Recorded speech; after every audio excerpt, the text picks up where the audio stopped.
and she's traveled a lot of different paths for the disease. And I started quoting ahead of her what the next path was going to be, because there's a clear-cut path. And what is absolutely amazing is how few of the doctors put them together. They just don't. Either they're not willing to research, or B, they're so stuck saying this is the way that they forget that there are things that can complement. So we're going to go through, I believe in God incidents. I truly do. I don't believe in coincidence. I've never been much of a coincidence kind of guy, because whenever I've had a lot of coincidence in my life, when I've looked back, you know, it's easy to look back with 20/20 vision, but as I've looked back, I realized that God really had his hand in why I was learning something, why I experienced it, why I met that person. Sometimes you just meet people because you meet them for 20 minutes in your life, but you can remember them for 50 years. They said something, they impacted your life. For me, I remember working, I took a job in jewelry sales, and I had never been in sales before, but I had two things that God wanted me to get out of it. Clearly, I've never doubted it from the day after I started. But I remember going, everybody said, you should be in sales. Oh, you love people, you love to talk. I don't know, it's shocking. And, you know, and you seem to have a pretty good, you should go in sales. And so finally I took this cruddy job at a jewelry sales, and two great things happened. One, I fell in love with an industry of sales. I love sales, because I truly believe that sales is really nothing more than you have something that somebody else needs. That's what sales should be. They need that. And so I learned it, you know, and I told this story before, you know, with Rose. She was, you know, somebody that was, she goes, I'm old. And I go, well, why are you buying jewelry then? You know, picture you're 24 years old at the time, and you think you know all the answers, but, and you got a kind of a loose cannon. You know, can you picture that? Especially me having a loose cannon, loose. No filter. No filter. And so she's talking about she's old, and I'm going, okay, yep, you're old. I mean, you could see this. You're old. I mean, she was old. She was, you know, used to be this tall, now this tall, right? And she got off the bus for all old people, and they'd walk around really slow. And but yeah, I get it. And I'm like, you know, so why are you buying jewelry? And she goes, because I'm going to die. Yeah, we're all going to die, but why? I don't know, okay. Dying in jewelry, she goes, think about it. The last thing everybody will see of me is this and this. And she goes, I want them to see this more than this. And so we spent, I didn't know, she was one of the original Carlson family, very, very rich. And because I treated her with respect, I treated her with honesty. When she picked out, she goes, I need to see the most expensive ring you have in the store. She was a Carlson, right? You know, and they had a lot of, and she put it on, it looked like crud. And so she's looking at it, and she goes, this is the most expensive one. Yeah, by a long shot. And she goes, all right, well, I'll take it. And I go, I won't sell it to you. And she goes, why? Because people are going to look at that, and they're going to blame me. And so, and I was being 100% honest. And she goes, aren't you in commission? I am. But I also have a grandmother who I adore with all my heart. She is the person who raised me, along with my grandfather and my mom. We live in the same house. I go, if I did this, she'd haunt me. And she's alive. And so, and we went back and forth. And she really was going to buy it. And I literally, it got to the point, I haven't told the whole story. I actually, remember this somehow last night. I was in prayer and conversation in my own head, but it was funny because I literally remember walking up to a part-time girl. Her name was Heather, and she was this short little thing. She's even shorter than Becca. That's hard to do. And I couldn't. You knew that was coming. She was this short little thing, and I said, "Look, you're gonna have to sell it to her. I won't." And she turned and she goes, "You're serious?" I said, "Yes." And so she goes, "All right, well then you pick one out for me." Again, she's a Carlson. She's not used to be told no. And especially when it came to money. And so she goes, "Well, you pick one out." And I looked at her hands. She had these long, beautiful piano finger hands. You know, the people who play piano, they have these long I look at fingers, even with the little bit of arthritis, and I go, this god-awful thing, and I went, so we found, and I looked, and we were doing stuff, and we had a blast. We were there for a couple hours. We picked up one, and we both cried together, which back then I wasn't much of a crier, but I remember she started crying, and she, you know, being old and that, she made her cry, and a huge hug, and we had a blast. Got my commission, then she started bringing people in that she was writing checks for, the other old people who were dying. And week after week after week, every week on the bus, I had to work. One, it was a huge commission. Because she didn't come in, she'd bring like a row of you in. And then we would, the entire bus time, we would spend, and we'd have a blast.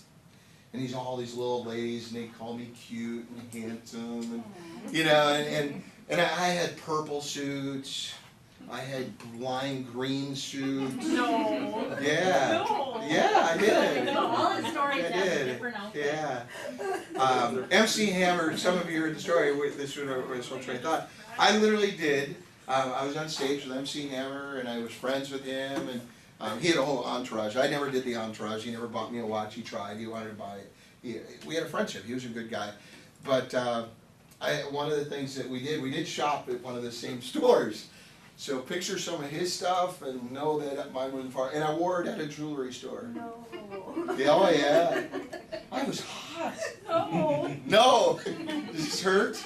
Do you need a pencil? I'm literally crying. I know.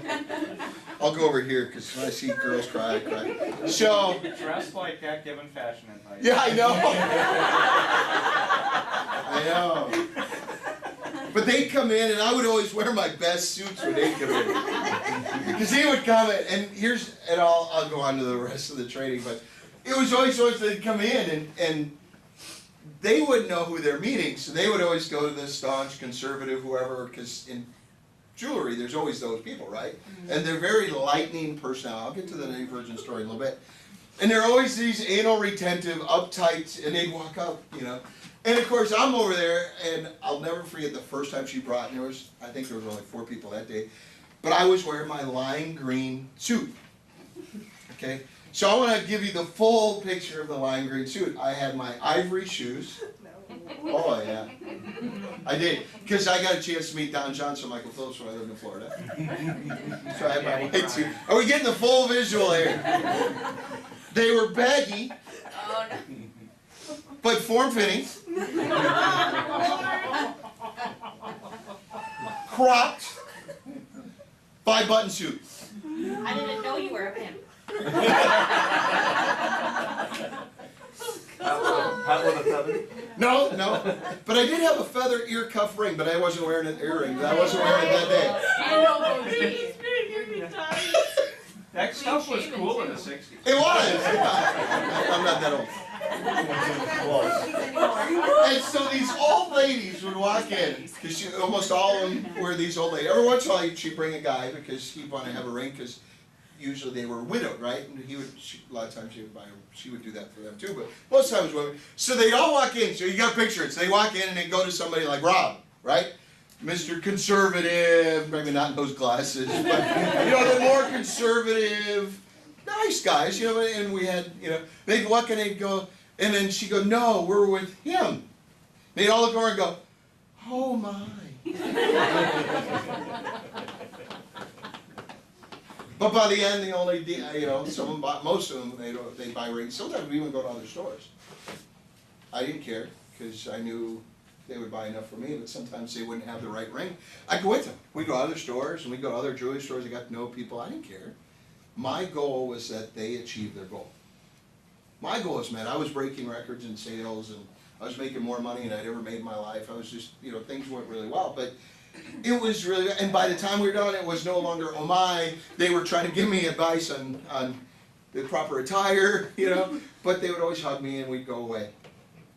And I'd build a friendship, and it was really neat. And so I'm going to have a lot of fun with IBS and Lyme disease, but I'm going to get through some things that if you deal with it or you know people, because here's my deal of what today's about. I sent this text off to some people is, where change happens is that you need to be able to willing to, one, absorb and learn. My goal is that you absorb and learn. okay? That's my whole goal today, that you look at it and go, I'm learning, because here's the deal, the only way you can help somebody is if you have a view different than what they currently have. And that you could share that to change their view. See, I'll share the story of what happened last night, and then we'll get into the training. So I'm up at the camper, I'm sitting at my table, kids are playing, they're doing their thing, and the owner and his wife came by and they said, oh, I didn't think you were coming out this weekend. My wife had been up there since Thursday morning. And I said, no, I said, I just, I couldn't stand being away from my kids. My wife wanted to go hang out with family. And I said, I just needed to see my kids today. I said, we had a long week at work. And, just needed to be up here. And I said, but I got a training tomorrow. I said, so take care of them, take care of the resort while I'm gone. And he kind of laughs. And he's like, oh, you got all, and I had books everywhere, and I had stuff, I had 2 computers, whatever we call these things? Tablet, thank you. I always thought of tablet, anyway. It's okay, you're old. I am old. Of course, when I was a kid, tablets were the stones. That was when it was Moses. That was Moses, yeah. I hung out with him, he was a good guy, liked to party. And so, anyway, we're going through, and all of a sudden she sees one of the computers up, and she goes, Lyme disease? What are you studying? I said, I'm studying how to help people with Lyme disease. I said, I've been studying a long time. I don't often share it because it's not a very, it's not as prevalent as what people think. And I'm kind of fishing, right? If you know what sales is, you kind of throw a line in the water. And she goes, well, you do know I've been battling it for 5 years. Nope, didn't know that, which I really didn't. I said, you've never mentioned that. She goes, no, it's not something you go around, sitting around the campfire and say, where everybody's having a beer and go, by the way, I'm battling Lyme disease. It's just something you don't. I go, oh, okay, cool. I said, what have you tried? Everything. I said, well, give me your version of everything. I've tried this. I said, awesome. She goes, why is it awesome? And I said, well, you're still trying. She goes, nope, I've pretty much given up. She goes, I have a feeling this, it's going to take me, because the long term is heart disease and dying. I'm like, yeah, I do. I said, but let me ask you a question. I said, are you at the point of everything as in, I'm not trying anymore, that's why it's everything? Or are you at the point where you're willing to try something that's part of not the everything you've done in the past? And she goes, I'm not trying anything. I'm done. So it really is everything. She goes, yeah. I said, that's really sad, because I have some things that can help you. She goes, well, I'm not interested. It bolted. So I sent off the thing where I said, we're really part of, when you have what I'm going to give you today, you're going to have the tools to help people. There's 2 parts of the equation. They've got to be open-minded enough to be willing to try. She came up from Rochester, or outside of Rochester, because her 2 daughters are battling it. And yet I have somebody that's 8 miles away going, it's hot, I don't want to get in my car and come in and learn. Just call me next week. It's a perspective. Now, when I was leaving, they were by the campfire, and I pulled the truck out. I had to do it real quiet, and pulled the truck out. And her husband came by and said, we'll talk next week. He's not willing to give up. Does that make sense? Mm-hmm. And so part of what your goal is and why you're here today is the fact that you really are the instrument of hope. That's really what we're about. And then once you give them hope, then you got to follow it up with a path. That's, when you go to these guys for fitness, they're going, hey, my hope is I'm going to be healthier. And then they go, great, now do nothing. That's not hope. Hey, I really want fitness. Yep, let me give you a path to your goal. Now you're valuable. So, all right, let's talk about IBS real quick. I got into that stuff. Yes, I'll get back to Divergent, don't worry. It's in my list. Okay, I hope so. All right, I'll go into Divergent real quick. Anybody watch the movie? Yes. Okay. How many look at that and have seen how many of my personality training? Yes. Yeah. So last night we're watching Divergent. Kids before Christine got back. And my son goes, Dad, don't you teach that stuff? And I'm like, Cole, yeah? When have you seen me do that? He goes, well, I was 7. I watched you. Cole, that was 5 years ago. You guys remember that one? He came to that one. Like, Cole, you were doing crayons and you were doing your thing. Yeah, and I go, what do you remember? Well, I remember the one they were the silly one. You wore the glasses and the thing, the bead. I go, do you know the name of it? Like, son, they had fun.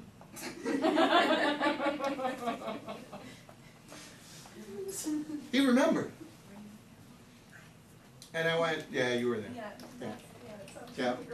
Yeah, don't you remember I threw, I threw some stuff, and the owner of our company came out of his chair, like, it's a stuffed animal, they'll survive. Do you just know the kittens? Yeah, I remember that. yeah, that was for the earthy people. And I had a stuffed kitten, because earthy people love all animals. They're quiet, gentle. They're sweet. No, you have too much sunshine to be quiet. But they walk out and they don't just like do this. That would be a fire. Hey, how you doing? That's a fire. And they come and they keep touching. It's Rhoda. It's Rhoda, yeah. I have to get used to it because you're like, and I'm like, Yeah. Try being a fire personality, being married to an earth. Yeah. Let's watch a movie. Awesome. So I sit in my chair, grab popcorn, right? And then she goes, well, where's room for me? Well, you're on the couch, I'm on the chair, this is good. I watch a movie. No, when you're with an earth, how do you watch a movie? don't touch me, don't touch me. Oh, yeah. Don't do it. Yeah, yeah, you gotta, And I'm like, well, but we're doing that, I don't want to watch a movie. She just got it. Wow, a little flow on the uptake there.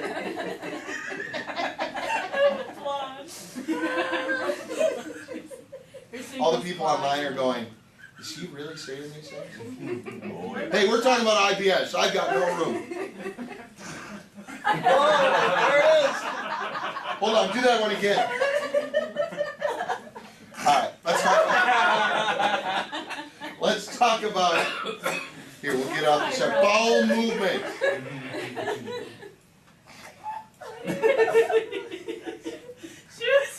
Okay, what is IBS? Can anybody give me your definition of IBS?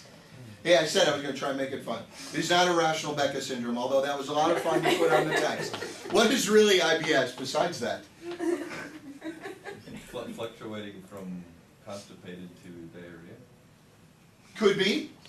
Okay, so let's just draw it this way. We've got IBS that we'll call it Zoom. Okay? Okay? Then we've got normal, I'll just put N. And on the other end of the spectrum we've got snail. I'm going to go with that one. Did I spell it right? Does that work? Okay, good. So we'll call it snail. Okay? So the goal is normal. What are some... First of all, let's give you a couple of statistics. I'm not much of a stats guy. Anybody who's seen me teach. I don't like stats, but there are certain stats that make relevant. Because if we're going to be in sales, let me give you a couple numbers. Give you an example. They say 20% of Americans, which is approximately 60 plus million people, suffer monthly or more with either Zoom or snail. Okay? So it's a very common occurrence. I mean, if you're going to build a business, would 20% of Americans struggling be a big concern? They say approximately 50% of Americans suffer at least once a month.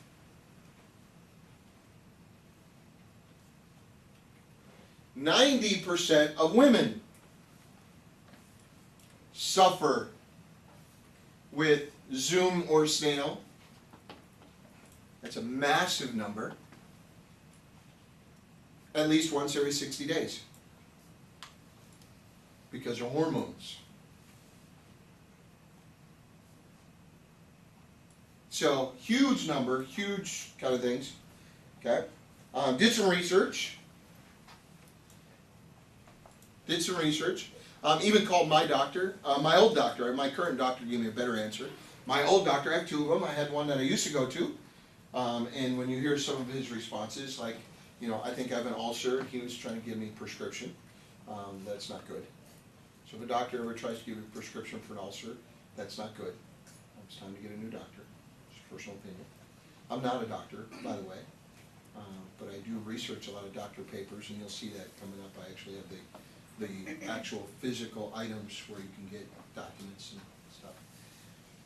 And so here was my response from my old doctor. So I called him up and got through to him, and I said, hey, I just got a quick question. I said, I need to set an appointment, but I kind of want to know what to expect. Said, I have IBS. And so he goes, okay. And he goes, IBS or IBD? And I said, well, I'm not a doctor. One is called disease, one is called syndrome. Okay? And disease means the doctor gave you that title. That's the difference.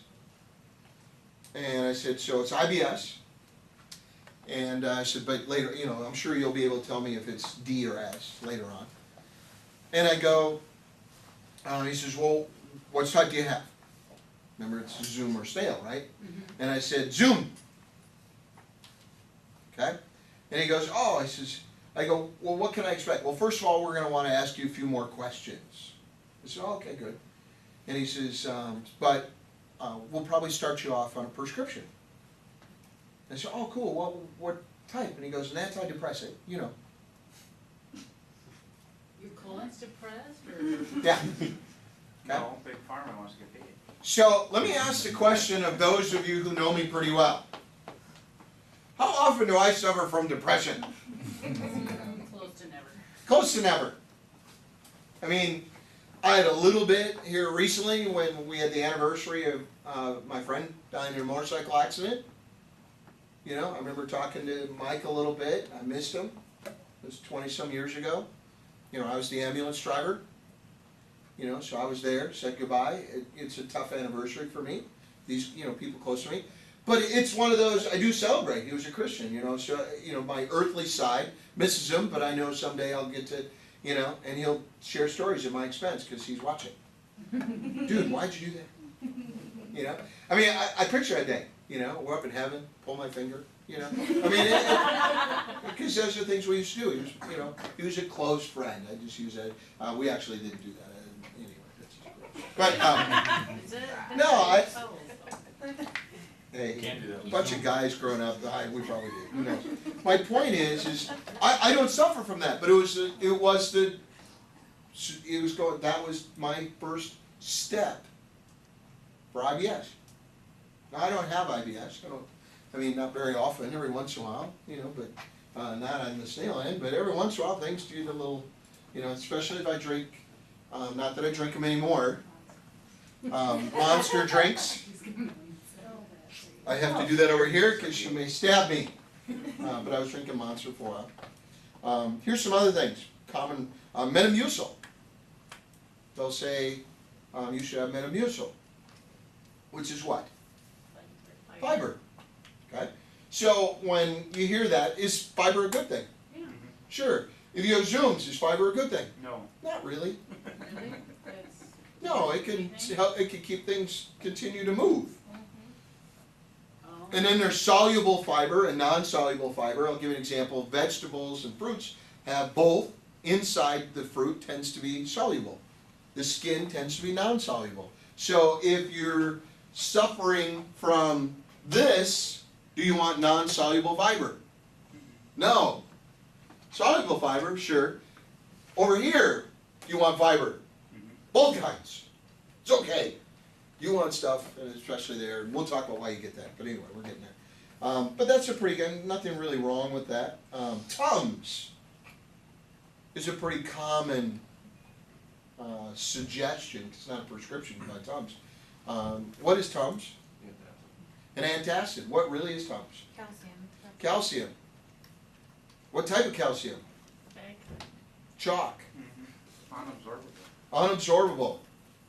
Okay? Extremely not good. Let's just put it that way. Tremendous blockages in your arteries. And if you want that, you know, there you go. Good way to go. Painful, you know, for weeks and months on end. Not a bad way to die for 20 years of your life. Okay, sedatives. A sedative. Yeah, that was the other one. He goes, well, we may give you a sedative.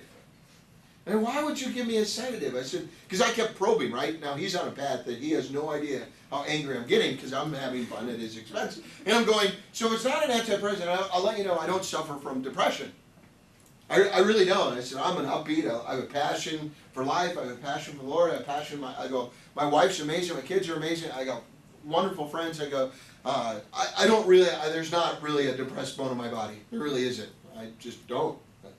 You know, life's a gift and I'm going to live it. So he goes, well, then we'll probably look at like a sedative. He says, do you have a problem sleeping? Ooh, he had me there.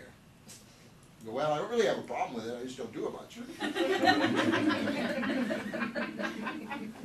I said, when I want to go to sleep, I can go to sleep. Problem is, a lot of times I don't volunteer very much. I said, I'm studying. I said, I'm kind of a masochist when it comes to studying. So I get on a rabbit trail and I said, I'm studying. And I literally told him, I said, I'm studying for 2 subjects right now that I'm already teaching. And I'm extremely passionate about because of the sheer magnitude of the impact of people's lives that these 2 topics have. And so, yeah, I haven't been sleeping all that much. But he goes, okay, well, that's probably where we'll start that. Sedative. Gotta go. And I mean, he, at that point, he was a fire personnel. I gotta go. You know, they just go. And so that's pretty common. Antispasm. In other words, things that you give somebody who's cramping a lot. What's the thing that women take for their period when they have cramps? Midol. That's the one. And so, come on in. All right, come on up. Yeah. What's your experience with irritable bowel syndrome? I No, I'm don't just- have any experience with it. I'm just irritable. We're all sharing. We're all sharing our stories. And you're up next. So have a good one. They've been pretty good ones. How you doing, Tony? Good. So anti-spasm, Midol is the most common that they give because a lot of times we'll talk about your colon is spasming. Could either be spasming, aggressive, or slow. Things aren't moving. But we'll talk about that, what causes that a little bit. Then there's, what's that stuff you take? Beano. And, Sure. This is the egg. You know me, I love all them prescriptions and yeah. different crap. Beano is a pretty common one when you talk to doctors that is given out because of the anti-gas. There's a lot better ways to deal with gas, one of which is to pass it. You know, it's not the end of the world. It was the egg. What's that? It's the egg. You had to be there. Okay. Why is it we can bring that up every time? I know. It's amazing how we can fit that in. Should we tell the story? Yes. No, we won't. It's not more fun. Okay. Here's what hits the egg. Here's what IBS really is. Okay? I'm going to give you the best description of IBS that I possibly can. IBS is a cry by your body for help. It is your body's way to tell you you're screwed up. Something has gone awry. Now, why is that so important? How much of your immune system is in your GI tract? Anybody know? 80%. So if you're suffering with snail, okay, slow moving concrete, maybe every 2, 3, 4 days in between passages, Wow. Hey, I'm gonna have to find new ways to say this, because otherwise, because Randy is gonna see this one. That's why I've done some of what I've done. Or this way, it's your body saying, hey, something's wrong. Life's not good down here, and if you don't get things in order, your immune system will be so weakened that you're going to get one of those diseases you fear. So I'm going to make things either do this or this, so you make a change because I need the immune system healthy. And if you don't, you're in trouble. So the best way to describe IBS is a cry for help. It's saying, we got to make some changes.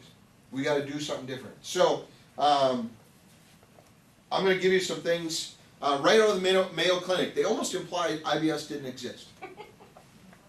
What? You've read a lot on the Mayo. We were talking about that. The Mayo Clinic they just said there's no concrete evidence of a system that creates IBS. In other words, there's no clear path for IBS. So if you do that, say your name. Marcus. We need another Mark. The only thing worse is Mike. We got a lot of Mikes. James Marcus, though. James Mark. Let's go with Mark. For the rest of us, we know. All right. All the wrong names. Yeah, no kidding. Baker, Well, his last name welcome. is Baker, Welcome. right? Yes. His last name is Baker. Mr. Baker. Mr. Baker was one of my favorite teachers in school. So we'll go with Mr. Baker. He was. He was. I was running out of names. You were. Yeah. Hey, I got 4 of them if you need. Brian, Roger, Spencer, Smith. If you want to borrow one of those. Well, we'll make Okay. stuff up too. Yeah, no kidding. We can. Yeah, we can go in with your B tattoo. You know, because my nickname's B. I'm like now your hero. And so Mr. Baker made new chews, and he goes, you know, he drinks coffee every day. Every day. I'm gonna realize coffee is a diuretic. I'm gonna realize coffee creates more of this and this. For some people, drink coffee, everything becomes a snail. Because caffeine is a dehydrator, and what happens is too much water is extracted out of the colon, which is the feces that's going through too much water, is pulled out, now everything slows down. So for Mr. Baker, he drinks coffee, and this happens. Jenna comes along, and she goes, you know, I did some research. You know, you can have what's called a coffee enema. Makes everything cleans out. So Mayo looks at that and goes, caffeine's not a problem. There's different applications for the coffee. Yeah, I know that, but you get my I'm just saying, besides the Mayo Clinic there, 2 different. Wow. Told you this was up. So what Mayo looks at, and not just Mayo, that's many, many hospitals, many smart people, as I call them, will say, no, because it reacts snail and reacts Zoom, because there are people that drink coffee who get the Zooms. So it's not just the enema. Okay, so you get the point, right? That's you. Okay, we got one. There's one. Coffee Zoomer right there. On camera, don't worry, there's people all over the country watching. There you go. All right. Say your name. You know, we have the new brochure. We'll put it on in the testimonial. Rather than 10 o'clock today. Okay. So what they look at it as, if it doesn't have the same result, it's not a disease, What? which we'll talk about in Lyme's disease. Because they say, oh, Lyme's doesn't cause chronic fatigue. In the same article that they wrote, this was, and again, I'll get there later this afternoon, or later on this morning, the same one, it says it doesn't cause it. In the same article, it says most people untreated get chronic fatigue. The same article. Why? Because not everybody gets it. And that's the problem with this two subjects. Because one person reacts one way and the other, doctors look at it and goes, no clear path, not consistent, therefore it doesn't exist. That's why PMS didn't exist for a long time. Wouldn't that have been a glorious day? Dare to dream. Okay, hold on. I was going to have a moment there. Got to have a second one. That was a really good thought. Happy place. For Okay. safety's sake, I'm- But for a long time, how many realized that PMS did not exist in manuals for doctors. Size. Many years. Do you know when it finally was accepted that PMS existed? In the 80s. That's when they finally put it in, said, yep, it's a normal thing caused from menstruation, hormonal flow. Hormones go up because you just dumped off a bunch of electrolytes. And you're in excruciating pain. You're in pain and all the, yeah, well, yeah. Anyway, we won't go there. We didn't really ever want to go there, but Your uterine wall was shredding. Your ovaries are exploding. wow, look at those squirrels run.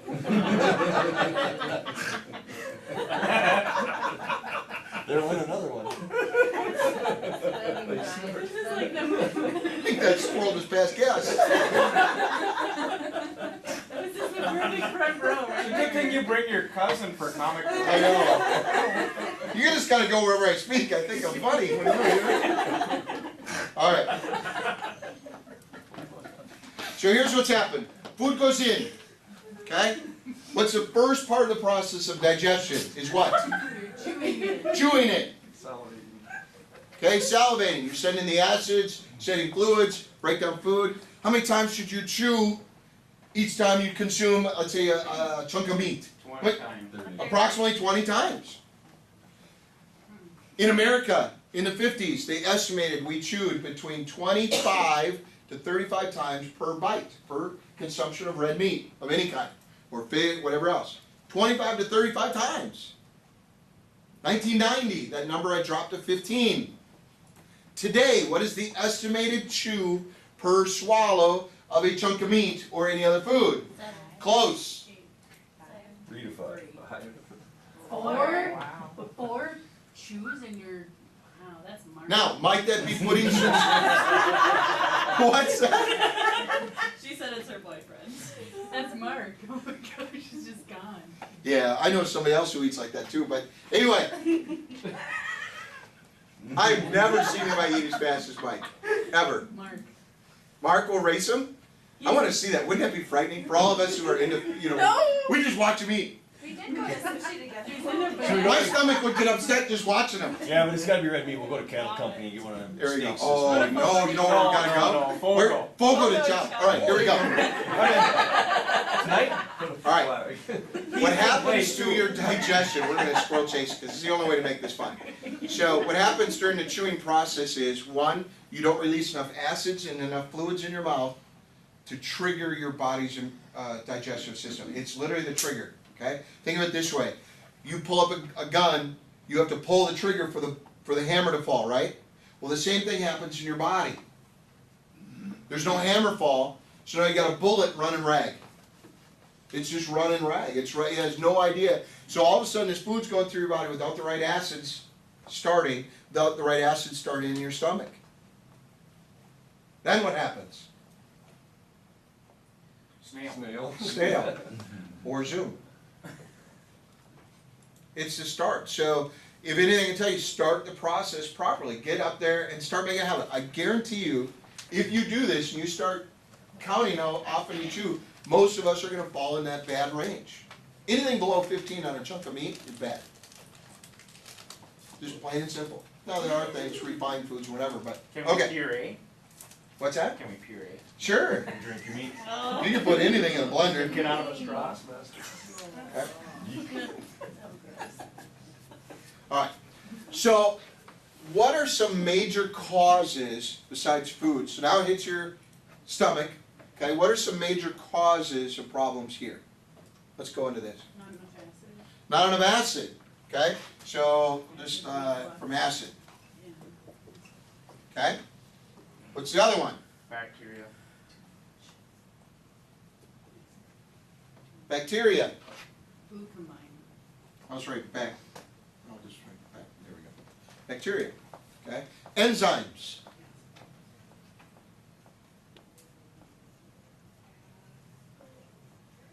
Let's stop here. We got others, but let's just stop here. Is this generally a problem? Mm-hmm. Why? People drink too much water with their food sometimes. Too much water with their food? You know? Well, or too much acidic. I mean, they're drinking milk, they're drinking pop, they're drinking all that with their food. Yep, sugar Yeah. is a big one, okay? And those of you who've been in the room, hear me talk about it. Those of you who haven't been in the room before, I'll just go into real quick. For those of you who know the answer, don't say it. For those of you who haven't heard me speak, if you have an opinion, please share it. What's a really good healthy bread? Whole grain, like 14 grain, is that a 12 grain? Go 12 grain organic grown bread on white turkey meat. Is that good for you? No. If in the health industry, have you ever heard that that's a good lean meal? Mm-hmm. Yeah. At a molecular level, what is it? Yeah, you know, you've heard me say it. What's that? Sugar. It's ice cream. Sugar is any bread, and turkey is minimally 18% fat. High fat, high sugar, it's ice cream. Is ice cream good for your system? No. If you have ice cream, what does it create? Oh, it creates more acid? It creates more acids, and the wrong kind. Okay?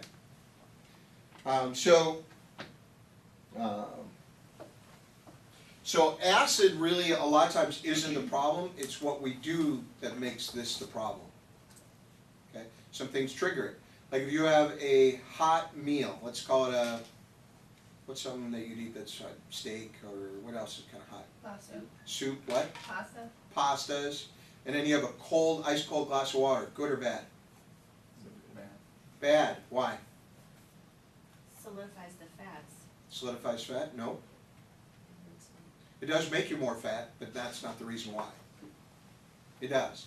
High contrast foods, even healthy, will make you fat. Why? They have to go through more to get it. Nope. even? Dilutes the enzymes in the acids, so it doesn't break it down No, when you're eating, when you're drinking. Hot with cold? not water. Ice cold water with something hot. Oh. Contrast. It's the contrast that's the problem. What It's gotta happens be is, something to do with the body protecting itself. yep, the body's protecting itself. When you're taking hot food, the body will regulate and go, okay, I know how to deal with this, I'm gonna keep dealing with it. Then you send something cold, it literally goes, I'm not dealing with it, I'm gonna store it. Even if it's, even if It it's doesn't know what to water? do with it. Even if it's like cold water? Even if it, yeah. So if you're gonna have hot, you should have warm water. Or tempered room temperature water, don't have ice cold. If you have ice cold, everything, ice cold good. But don't have a hot chocolate then. Or hot tea or coffee. That contrast, your body will go, I don't know what to do with it, I gotta protect myself, I'm gonna send in, oh, and what's one of the first things it'll do to protect itself? Either A, eliminate acid, or B, send a bunch.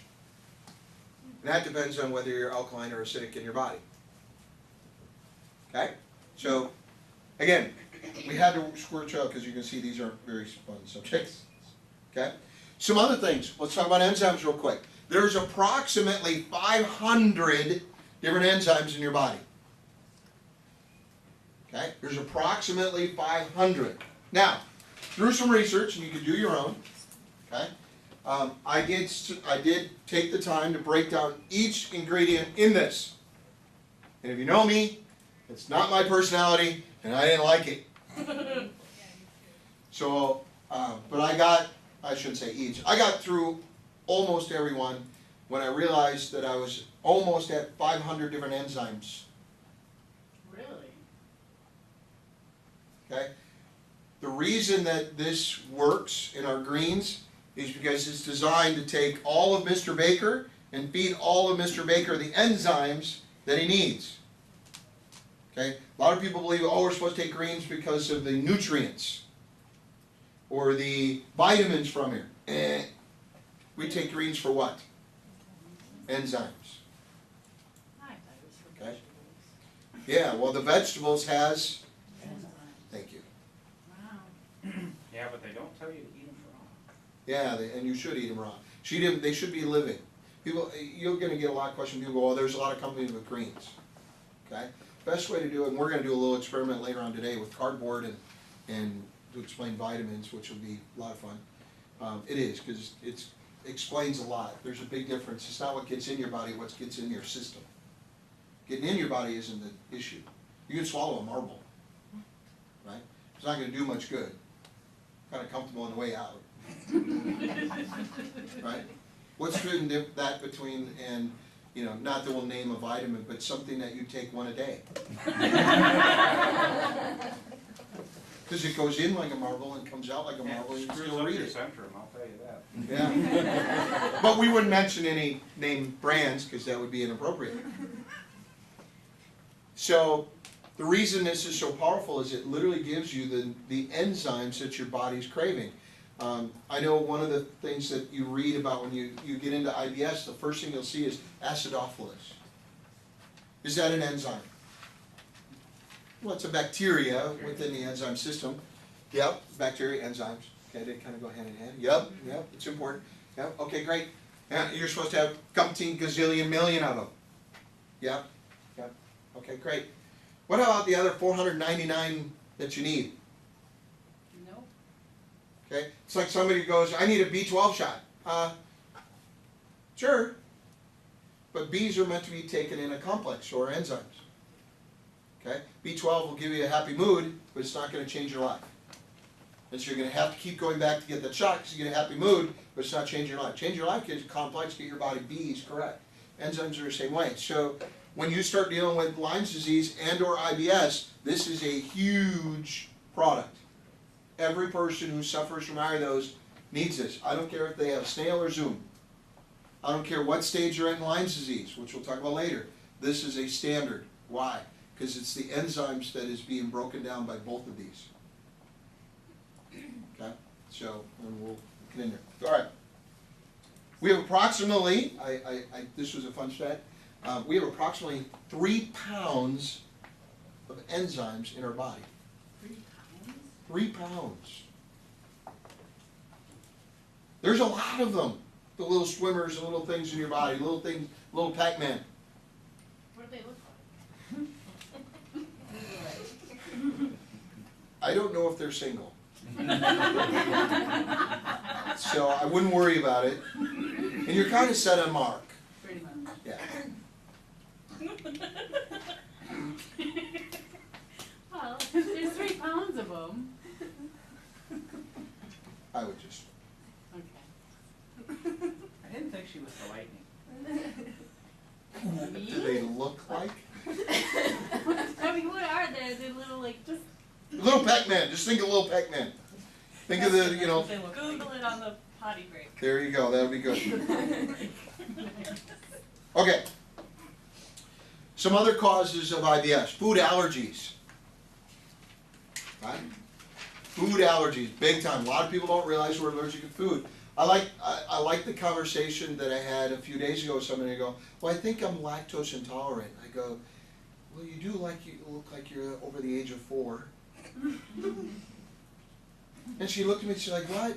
I said, well, you know, I'm not sure. I'm not really into saying women's ages and all, but I'm pretty confident that you're over the age of 4. I mean, you're closing in on 60.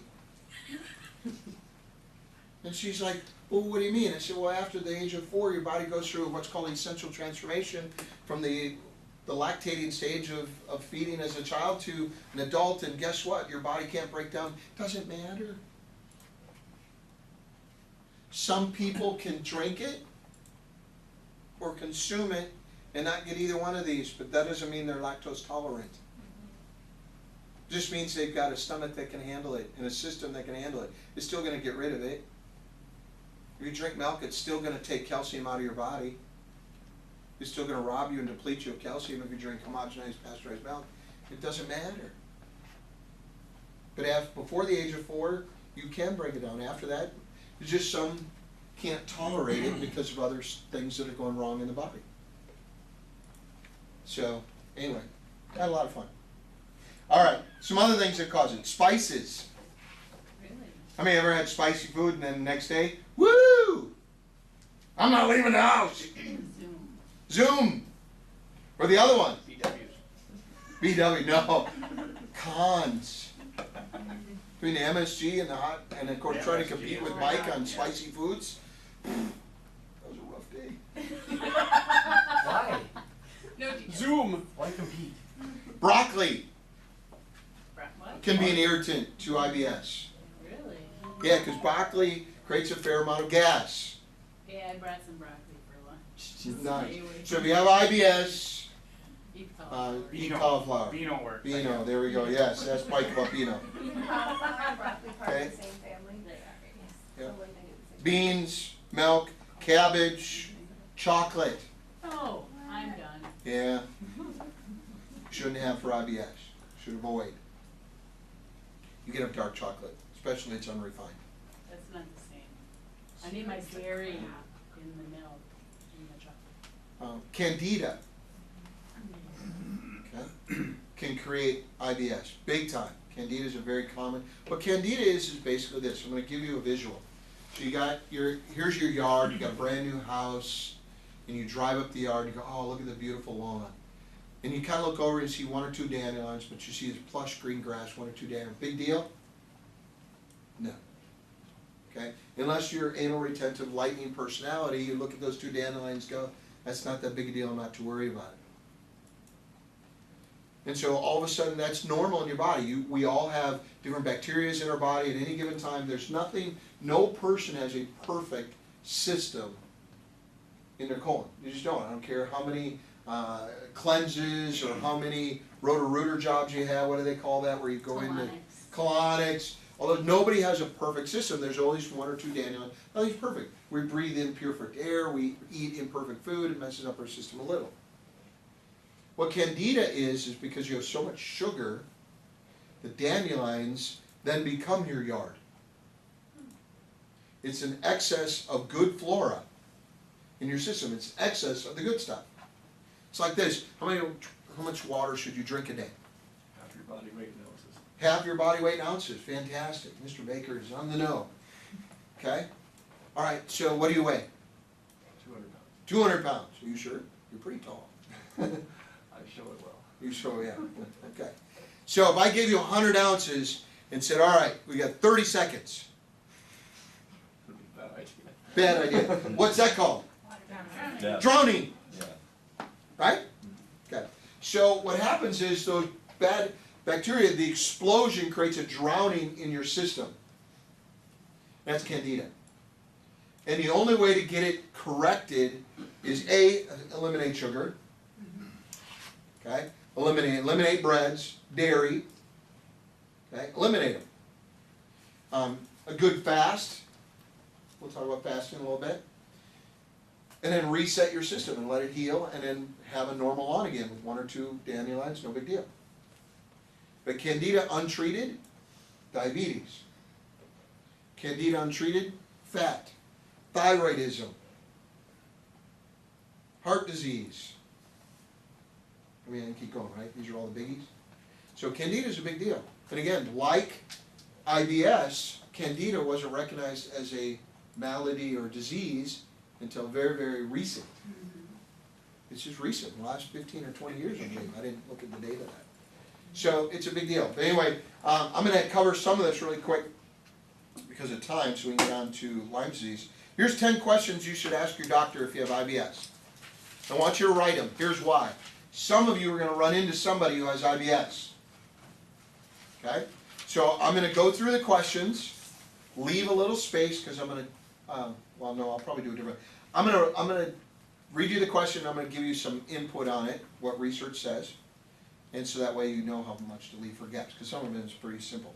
Okay? So if you have IBS, one, you should see your doctor. Okay? First of all, that's not number one, but just know that you see your doctor. Here's the questions you have. Number one, could some other condition be causing my IBS? Okay? So if you have IBS, they're probably going to check you for colon cancer. Is it a possibility? If you have IBS, they could be checking you for Lyme's. If you have IBS, they could be checking you for stress issues and depressants. Those are all true. Not what I would have started in the prescription, but it's certainly true. How you handle stress. Okay? But they're going to, and so they're going to ask you, because IBS is a big deal, what is your biggest organ? Skin. What's your second biggest organ? Your colon. IBS and colon, they're not healthy, it's not healthy, it's your second big, it's a big deal, okay? 80% we talked about immune system. The surface area, just real quick, of your colon is approximately the size of a tennis court. What? If you were to lay it out flat, What? not stretch it, just lay it out flat, it's about the area of a tennis court. Okay? So they're gonna, and so when you talk to your doctor, just say, is there any other things? They'll test you with a few things. Usually it's one, and again, what we're gonna talk about. Number 2, should I keep an IBS diary? You should ask your doctor that. Now, let me give you a little hint. Okay, I'm gonna remind you, am I a doctor? No. No. Do I know all the answers? No. But did I do a lot of research? Yes. So this is opinion. Remember I said there's opinion? If a doctor says don't keep an IBS diary, get a new doctor. This is my opinion. The reason I can back that up is because, again, you'll find out pretty quick what your problem food is. You'll find out really quick when you start keeping a diary. Because also, if I eat this, didn't have a problem. Ate this, didn't have a problem. Ate that, problem! And then you'll know that maybe A, should avoid that food, B, could be an allergy, or C, maybe just simply enzymes, but you'll figure out pretty quick. So if they're telling you, it's not that big a deal, what they're really telling you is, we'll just keep trying different drugs until we find the right one so I can continue to make money off you. Yeah. But that's not always consistent either. Sometimes a food will not give you, sometimes the same food will. Yeah, absolutely. I'll use... There's other conditions, maybe it's heat, maybe it's, Yeah. you know, whatever. Yep, and that's on the list. I'll use an example that happened yesterday. Yesterday, Mike and I and Rob and another guy, we cut some trees down and we were working. It was hot. I mean, it was hot. I mean, it, you know, I mean, I'm just telling you, Satan was going, this is home. It was hot. And so we worked, and then on the way home, we started working Mike over about Scandia. They have these dollar ice cream cones. We're like, Mike, they have dollar ice cream cones. And Mark goes, where is it? And I described exactly, and then he goes, oh, across from the fire station. Yeah.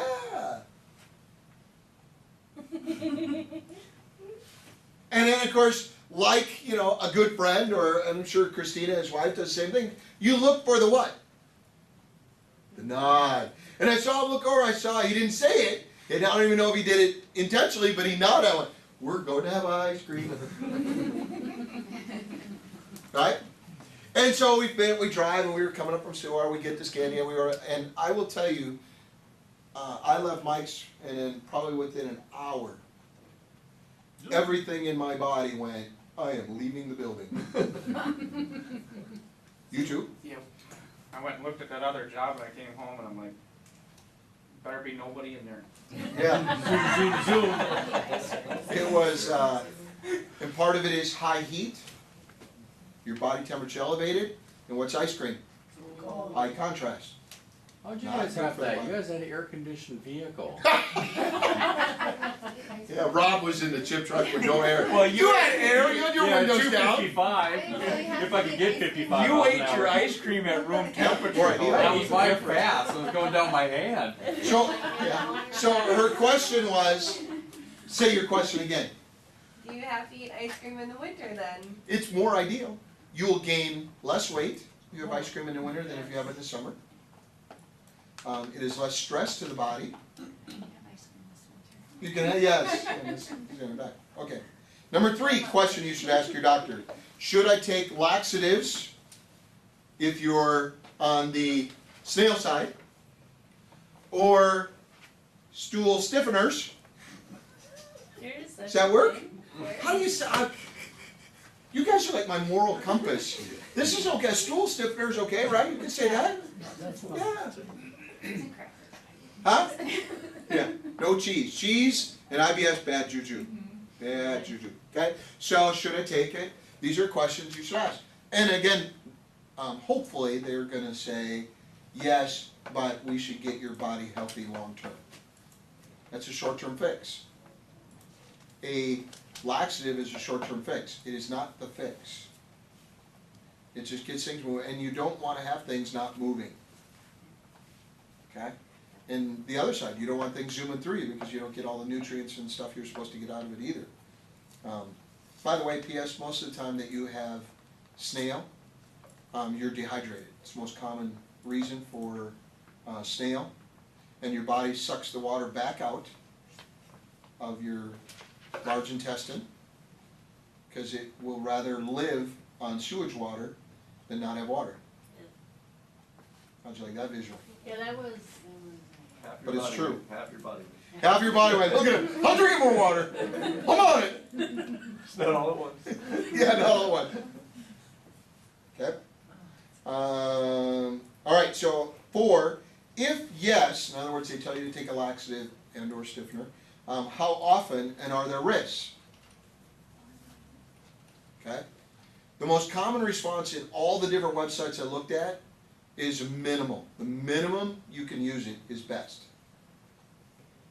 So if you could take a laxative one time and never again, that's ideal.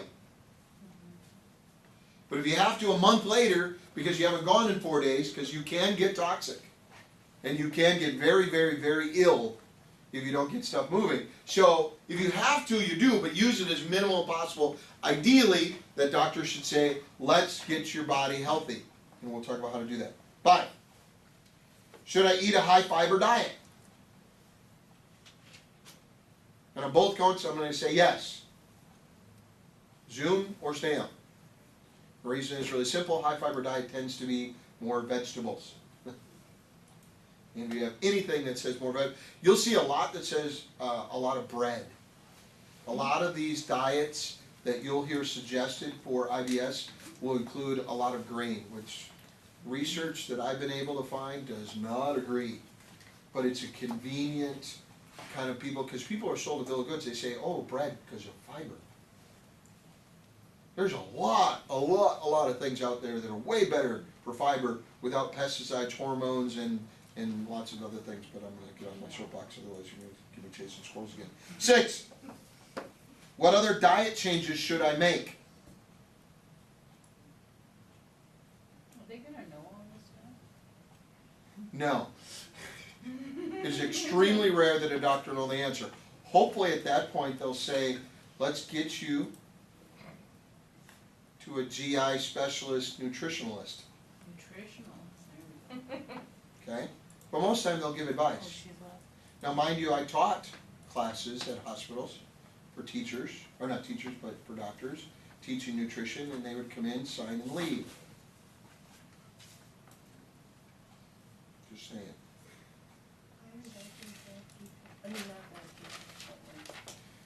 Here's the thing.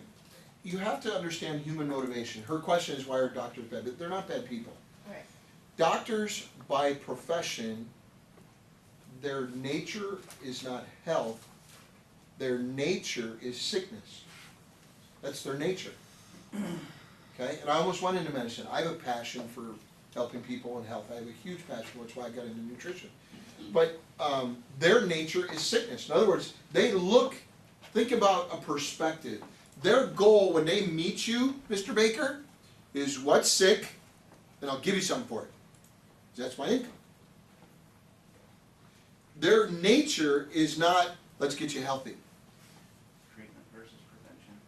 Make sense? So it's their nature. And I'm not being, if I break my arm on the way home, or I'm in a car crash and my arm, show me up, doc. I'm in. You're my hero. But if I have my hip out of joint and displaced and a compressed disc, I'm going to see her.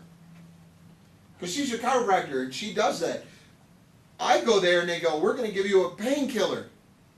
Okay, the painkiller wears off. I still have a compressed disc and my hip out of joint.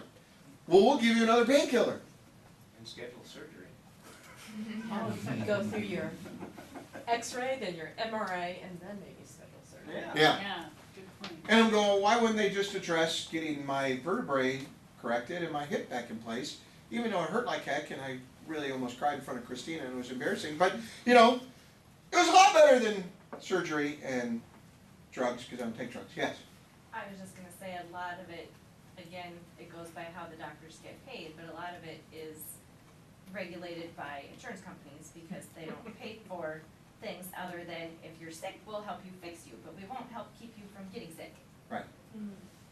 So, you know, and again, it's a perspective. Right. So, are there doctors, and I'm not saying all of them are evil, but are there doctors who are actually working with people in health? Absolutely.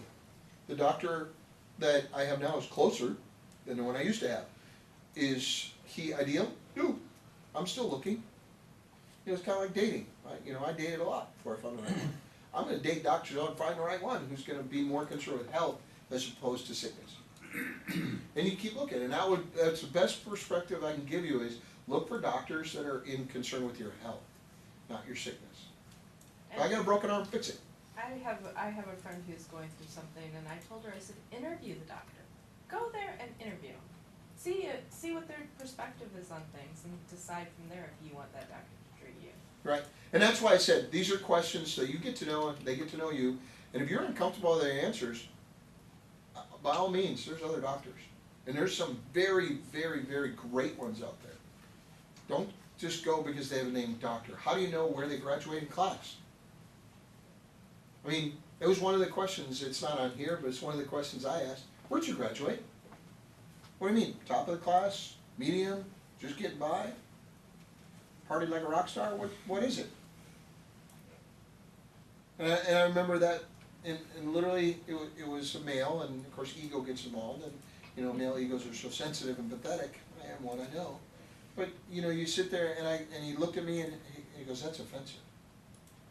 I go, "It offends me that you're not willing to answer, because it's simply an outcome.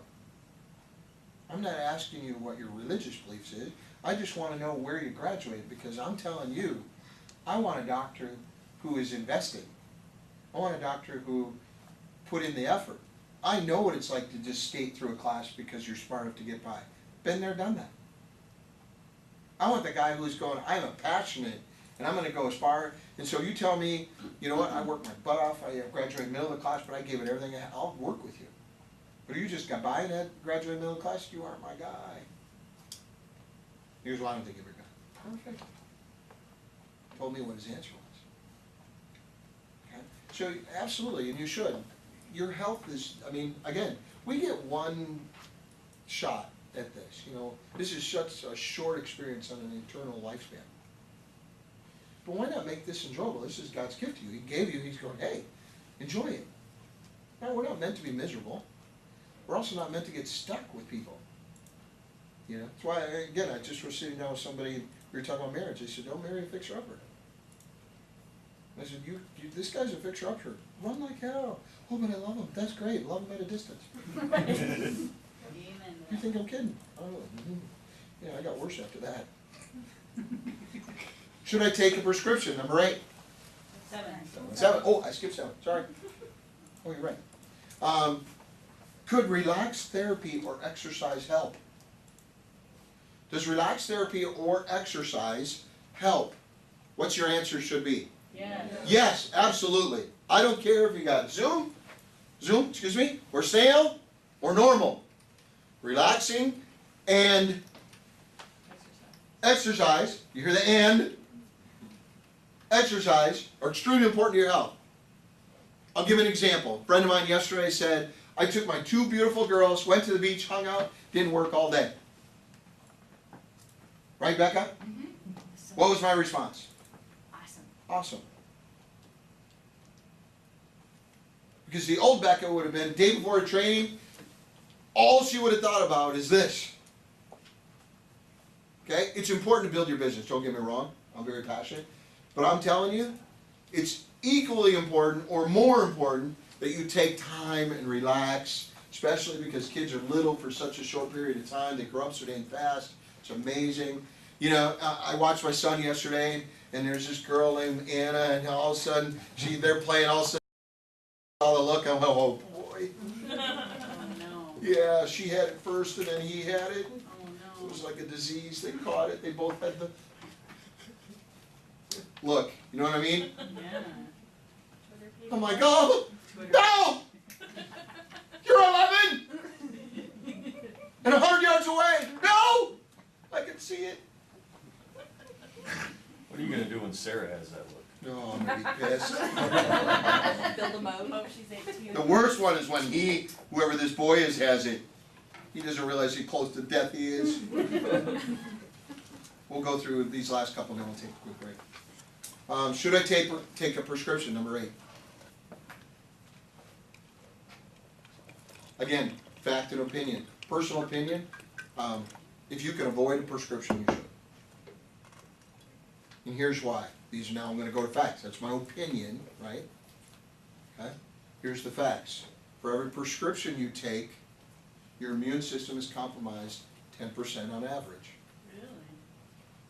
You average gain 5 pounds a year per prescription. So when people say, should I take a prescription? If you can avoid it, I would. Here's the facts. Make sense? So I gave you an opinion, and it's important to understand the difference. Okay? Your immune system The- is what? What's that? Can you repeat the last part about your immune system? Compromise 10%. At least 10%? Yep, at least 10%. Most of the research says higher. Let's just stick with minimums. Okay? And number 9. Are there supplements that could help? Okay. Now, what will the response be of most doctors? No. There are no studies that would substantiate supplements helping. And that's true. I would consider our stuff not supplements. Here's why. All it is ground up food. We don't alter it. There's no magnesium stearate. There's no cooking. It's literally in its organic state. So I consider this food. Just a personal opinion. To me, supplement means you've altered it. If you look by definition. So it's a long. We're getting into semantics here, but you get my point. And again, if they say no, it's just because of a lack of awareness. They just don't know what to tell you, and they don't make money from it, so they're not going to study it. Could this be caused by candida? This is a big one where a lot of doctors don't even know what candida is. Okay? So could this be caused by candida? Is that number 10? Yeah. Sorry. Candida.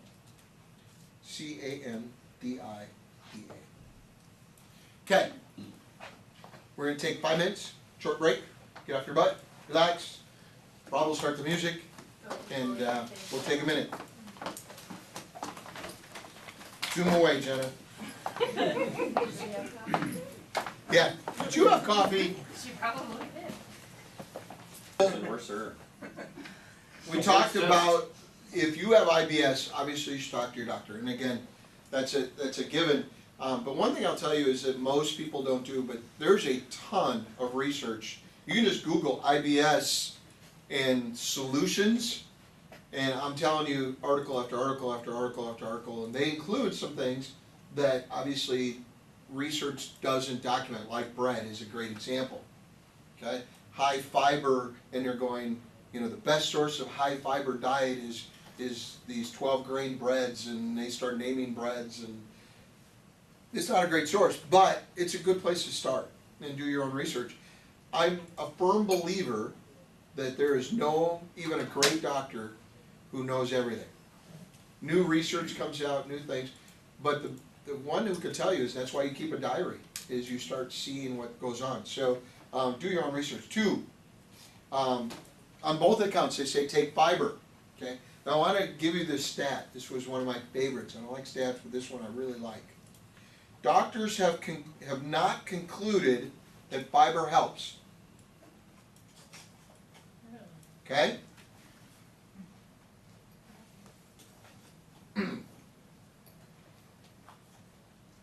World Health Organization estimates that 94% of all doctors recommend increasing fiber. What? So doctors have concluded they're not sure if fiber helps, But 94% of them say you should increase your fiber. Now do you see why the challenge we have in these topics? And Lyme's is even worse. And I give you these stats, it's even worse. So again, I'm going to say take good fiber. The best sources of fiber that have been agreed upon, okay, have been agreed upon. In other words, there's lots of, yeah, throw that to me. There's lots of them. Chia seeds, very, very well respected. Okay? Very well respected. Very few people argue about its ability to do what you want fiber to do. Okay? Plain and simple. The other one, flax seeds. There's almost no argument, even people who are saying, we're not sure fiber works, but if, I mean, so many articles I was reading by doctors, but if you were to take a fiber, there's two that they recommend, chia seeds and flax. Okay, so that's why we sell flax. Yeah. We sell a hemp seed, they recommending chia, flax, and hemp. Yeah, hemp is still controversial. And I think people think they're going to smoke it. I'm not kidding. I mean, some of the arguments, you got to understand, I spend hours and hours and hours looking up articles.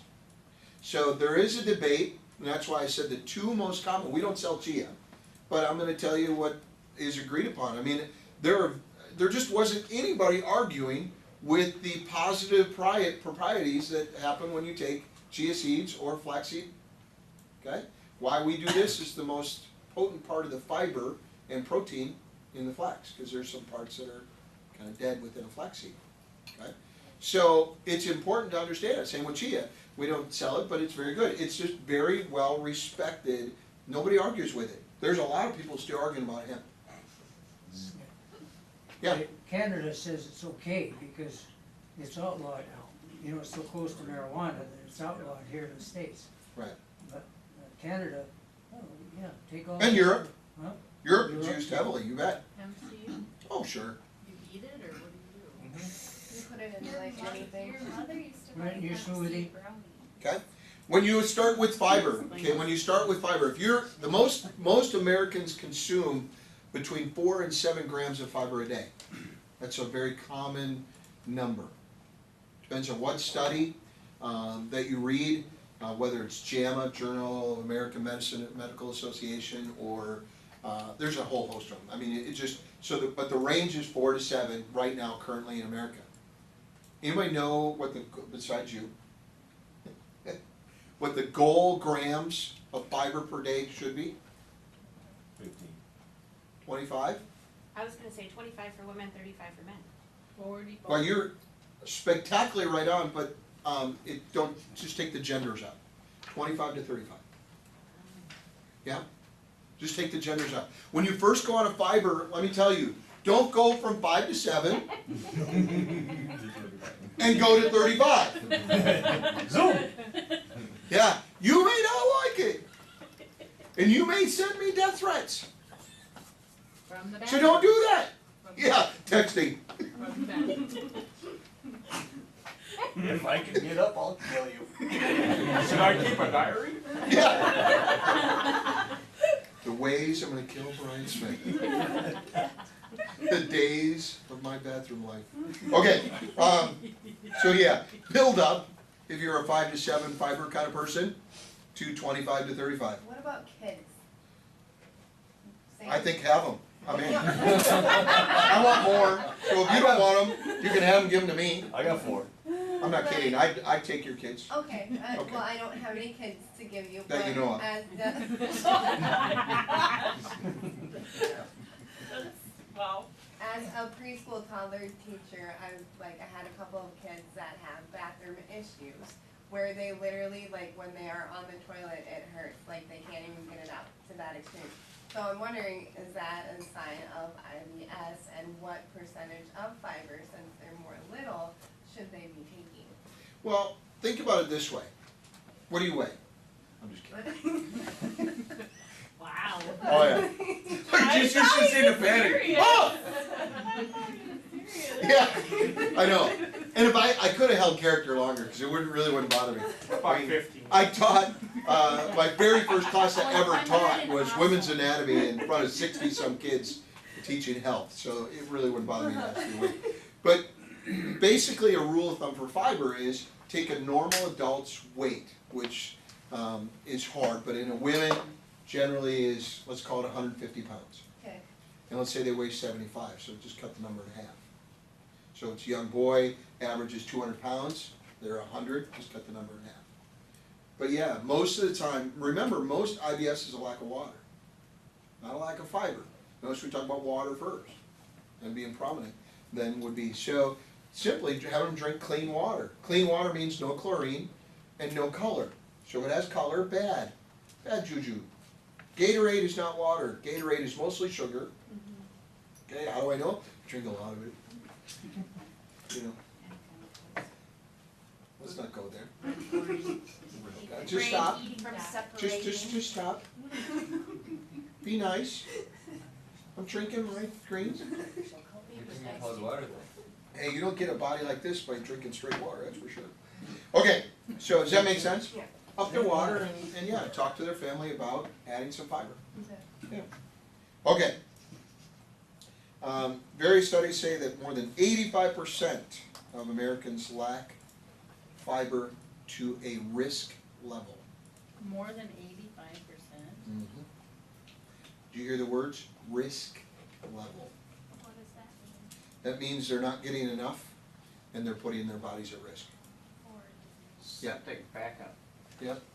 Backup or, again, when you don't have enough fiber, there's things that get stuck in the system, you know, it's muscles and little fibers that pull apart in your body, your intestinal system. I'll just not go into all the details. But what happens if you get enough fiber is those little fingers and the muscles get all coagulated up. They call it diverticulitis and you get undigested food. They say the average American has anywhere from 5 to 7 pounds of meat in their system that's more than a year old. And so it can be as much as 20 years old, 30 years old. Matter of fact, John Wayne, that's mostly what he died from. He had so much in his system shut down.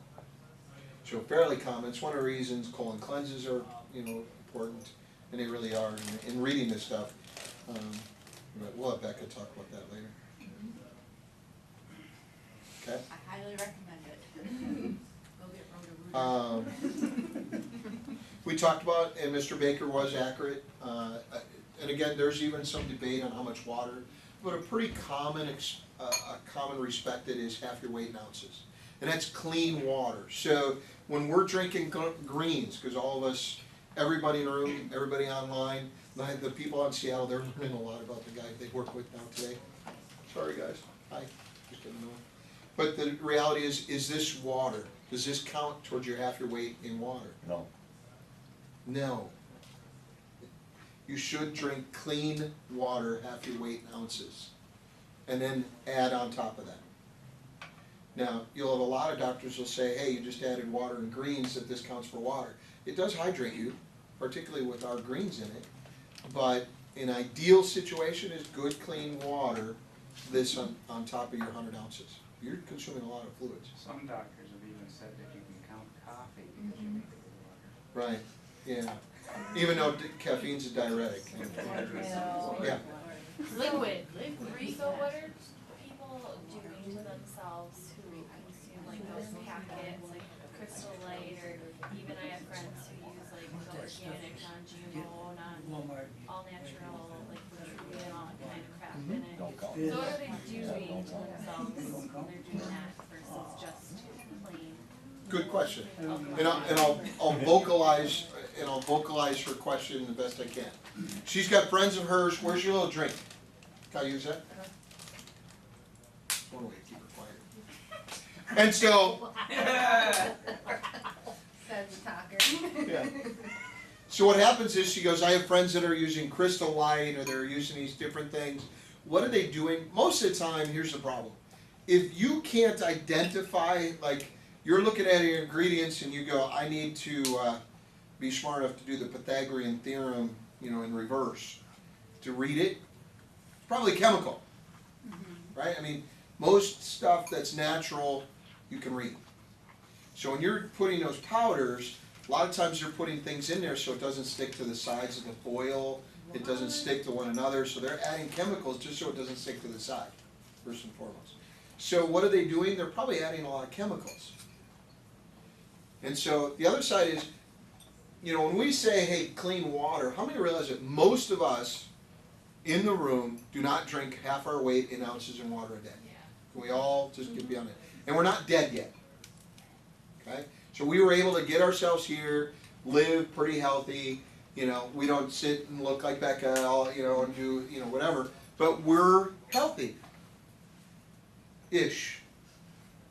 Does that make sense? Yeah. We're healthy-ish. So what are they doing?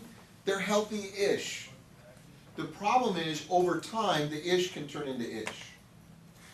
Oh, crap, I got cancer. Oh, crap, I got heart disease. Oh, you know, or it's too late. They just one day go. So the problem isn't that it's one time, hey, I'm drinking this and done. It's over a lifetime.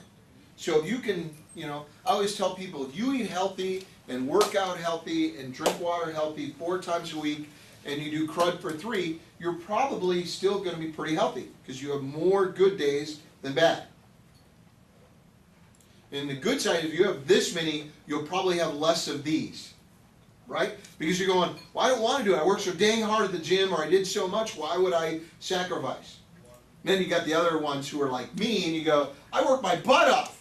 I'm going to have pizza. Ice cream cone. Right? Or on the way home, Mike, it's candy ice cream. Right? So there's 2 different sides. But most of the time, when you're eating and doing healthy, and I mean legitimately doing good 4 days, you have less of these. And you tend to make better decisions overall. What happens here is you have 4 bad days, 3, you go, screw it, I ate ice cream yesterday, I might as well have it today. And pretty soon it turns into 7, and then it becomes a lifestyle. The lifestyle is what's going to get you in trouble. In an ideal world, and again, I'll say it, very few people live ideally until you have an issue. And you're forced to live ideally. And so what I'm trying to do is say, here's the ideal opportunity, live that more so that you have less likely to have an issue. Okay? All right.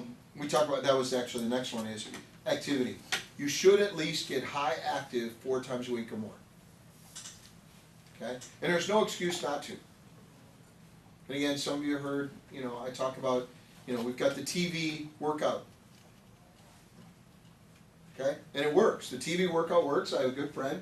I grew up with her out in Delano. She married a good friend of mine. And anyway, to make a long story short, she was saying, hey Brian, I know you used to teach this stuff, called out of the blue. I said, here's what I would do if you're trying to lose weight. 1, I would up your supplements. They say it doubles your ability to lose weight. Research will say that over and over again. When you up your supplements, good high quality supplements, you double your weight loss. Right there. Whatever you're doing, double it. It's, you know, research says it. I said, and she goes, well, I don't have time to work out. I said, what are your favorite shows? What do you mean? I said, well, if you don't have time, and I kind of know you. Wow, what was that? Somebody's Bluetooth is still on. Oh, okay. And so I went, you know, what do you do? What TV shows? And she named 4 of them. I said, are they on different days? She goes, yeah, I mean, my main day was Tuesday. I don't know, you guys who watch a lot of TV know what that is. They're on Tuesday, but she goes, I watch at least 1 show on Monday, and she named it, and then I have the 3 shows on Tuesday, and she had 2 shows on Thursday. So perfect. Every time there's a commercial, I want you to do a different workout. And I literally gave her different workouts for every commercial. Every commercial, you're going to do push-up. Then the next commercial, you're going to do, you know, and she goes, well, I could do that. I said, go buy a $6 band up at Walmart. And I said, we'll need to add a little resistance, but every commercial you're going to do a different workout thing. And she's down 13, 14 pounds or whatever it is, and she's upped her supplements, takes her supplements. But again, there's never an excuse. So getting active, and again, people can say what they want. It's all about personal choices. All right. Here's some foods to avoid if you have IBS, and this is universal. Okay? Breads, particularly highly refined breads, and lots of things. We'll say that, particularly refined. Chips, coffee, carbonated drinks of any kind. Man, that apple looks good. What's carbonated drinks do? Carbonation in your stomach, bad juju. Oh, this. Very, very acidic. Sweets. Alcohol. There goes mine tonight. Mine too. Yeah. After 49 years, I said, I'm gonna get hammered tonight. I'm giving in. I'm doing it. Except for that ice cream yesterday. Ooh, that ice Screwed cream. your schedule up. Oh, man. I didn't have to worry about gaining any weight from that ice cream. Didn't stay around long enough. All right, coffee. Any caffeine. Caffeine bad. Dairy as a whole. Just dairy. If you have definitively Zooms consistently, cheese is on the ultra do not do list I for thought that. that fucked you up though. Cheese. Never had that problem. Okay? This has to go with either side. Meals. If you have IBS, ideally 5 to 6 meals a day. No large or oversized meals. That's what Puts you a should, tremendous stress on your system. that's what you should avoid. Yes, avoid large meals. More meals, smaller, throughout the day. Chew your food. That's right. How many times? Okay? If you have these Zooms, you should avoid insoluble fiber. That's like the skins on fruit and vegetables. Okay, wait. The skins. What's that? Because of the preservatives that's on the No, fruit, or? the skin is insoluble Okay. in the body. When you have the Zooms, then make more Zooms from the insoluble part. Oh, see, I could do that without even getting in trouble. I'd say that in front of my mom. I'd say it in front of my pastor, but he's a Harley riding tough dude. I can say anything. People know. Okay. Does he go zoom zoom? Yeah, On the racetrack. on the racetrack. We talked about sugars, but again, if you have IBS, fructose is a bad juju. That's on the extra avoid list. So sugar's on the avoid list, but fructose is on the ultra avoid list on either side of the fence. What's fructose again? Corn syrup, Corn, fructose, the bad stuff. the bad stuff. Yep. Okay. A sugar substitute, if you see sorbitol, Sorbitol, sorbitol, run like the wind, or go like the wind, either way.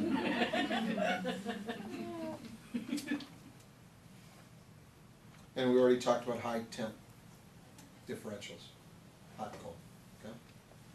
Is stevia on that? Stevia's not on that list. No, but again, watch through your diary on stevia, because it's compact enough to where it can hit your system, especially if you eat quickly, hit it too fast, and then send off the sugar mode. Even though stevia by its nature is good, but again, that's when you have to watch. And I did read a fair amount about stevia, where if you consume it too fast, the body then will send a bunch of acids, and then it can raise your insulin value and some other things that can create the zooms. Yep. Okay, here, if anybody's curious on my research, National Digestive Diseases Information Clearinghouse, February 13, 2013. Dr. Barbara Bowen, Breaking the Bonds of IBS. Ragnarsson, G, and Bodemar, G, 6-week study on the IBS.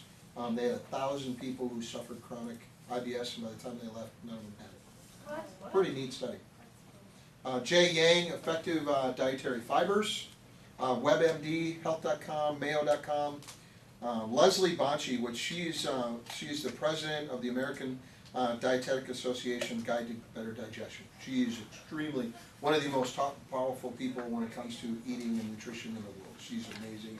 Tons of studies. Matter of fact, Lyme disease, I did a bunch of research with her as well. Leslie, Bonci. Leslie. Hard to find her stuff, but when you do, it's like a Pandora's box. You just, Be what? Spell her last BONCI. American Dietetic Association Guide to Better Digestion. Like I said, she had a whole bunch of stuff. Okay. Any questions before we go on to the next one? We're 13 minutes over, but if we have a question, let's ask it. Okay? If you're looking for foods to eat with IBS, go to alkalinediet.com. Wonderful. Eat alkaline. Watermelon is on high alkalinity, by the way. Watch for GMOs in watermelon now. Uh-oh, I Gotta watch for watermelon and GMOs. Okay? But alkaline diet, there's probably 6 or 7 .com sites for alkaline diet. Wonderful for IBS. Also wonderful for Lyme's. Okay? So, alright. Because we gotta go quick on Lyme, but I'm gonna be extremely thorough.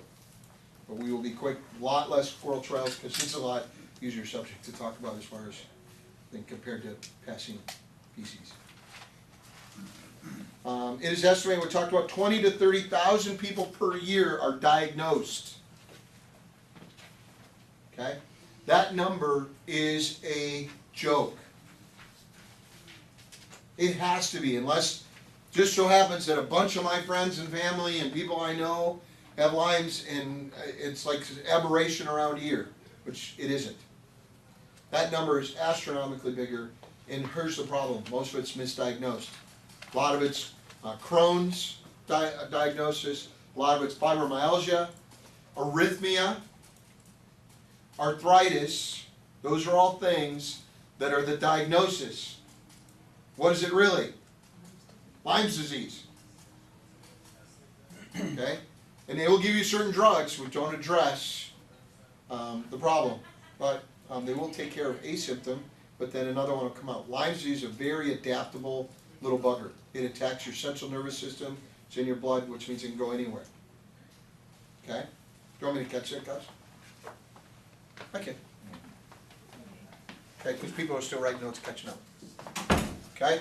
So, but as far as what's accepted by the American Medical Journal, 20 to 30,000. So that's a number you should write down. But I gave you my opinion, an opinion of a lot of other researchers into the disease of Lyme's disease. Even the CDC recognizes that it's underdiagnosed. Mm-hmm. CDC is where I got a fair amount of info. They're getting a lot more involved because they're not seeing any progress. And the progress has a lot to do with what we'll talk about, what are being done, where therapies. Michelle has gone through it a lot. She has 2 daughters that are battling Lyme's disease. They take glutathione injections 5 days a week, did you say? Oh, no, the one does, and The one it's every couple weeks through IV. Oh, gotcha. Yeah. We'll talk about that. Okay. So, here's the problem with Lyme's disease. First of all, you'll hear things like, and again, I'm going to use common sense into this. So again, you'll hear an opinion. In fact, says that tick needs to be on you for how many days? 48 hours. 48 hours, right? Has to be in you. It's born into a spot in your body for 48 hours, otherwise you don't get Lyme disease. Here's your problem.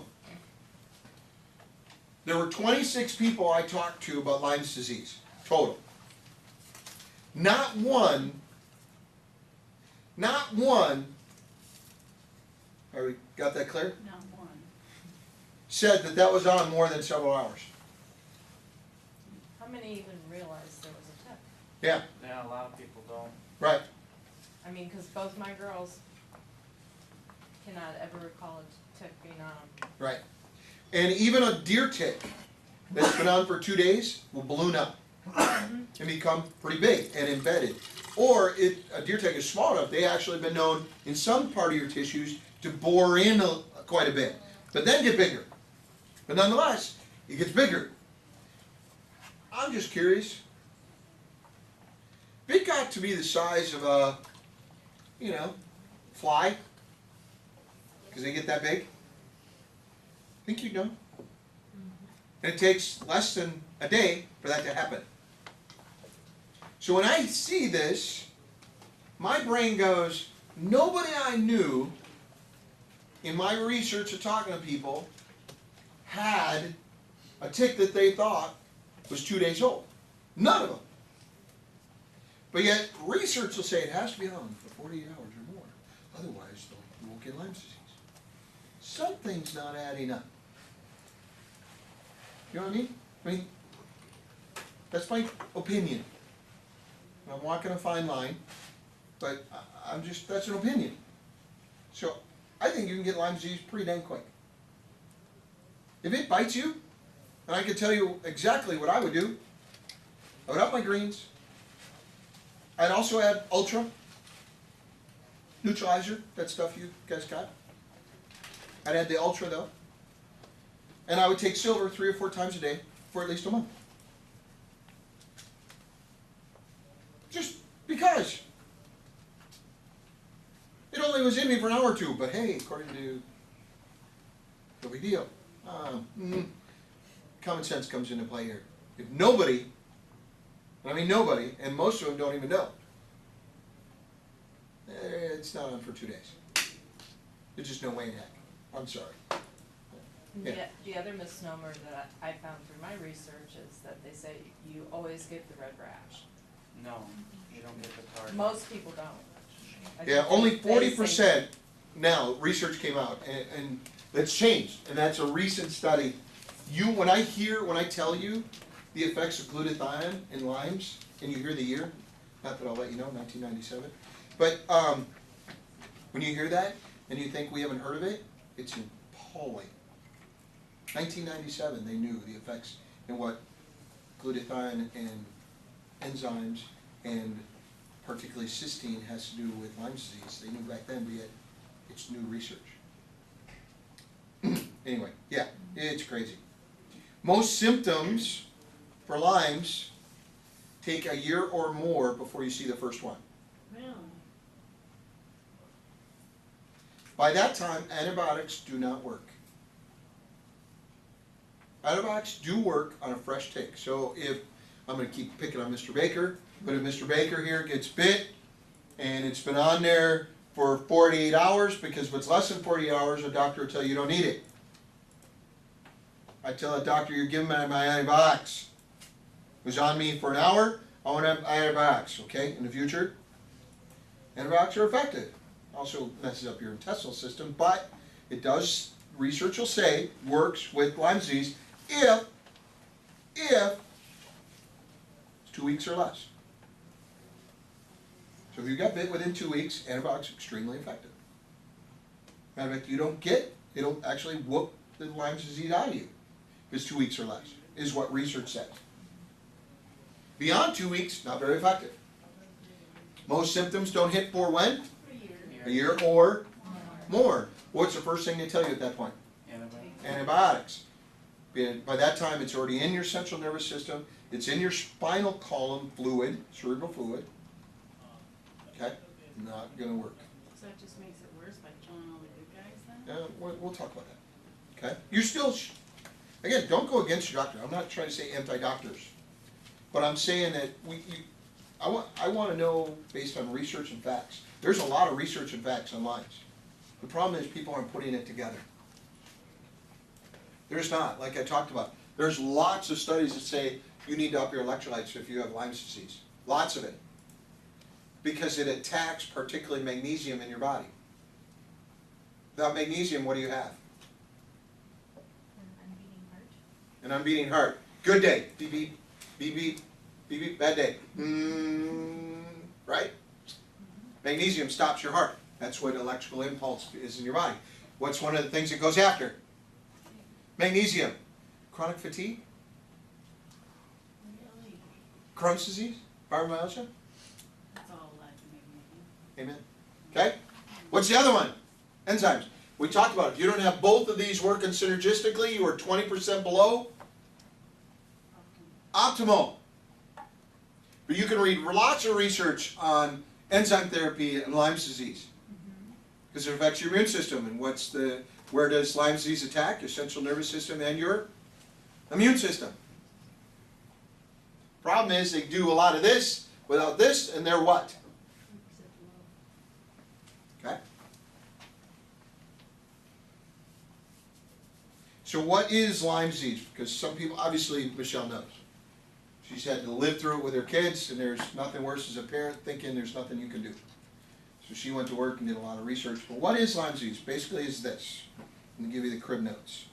It's a bacterial illness that is spread by, okay, and I'm going to spell it because the spelling of this is brutal. Borrelia, that's how you say it, B-O-R-R-E-L-I-A,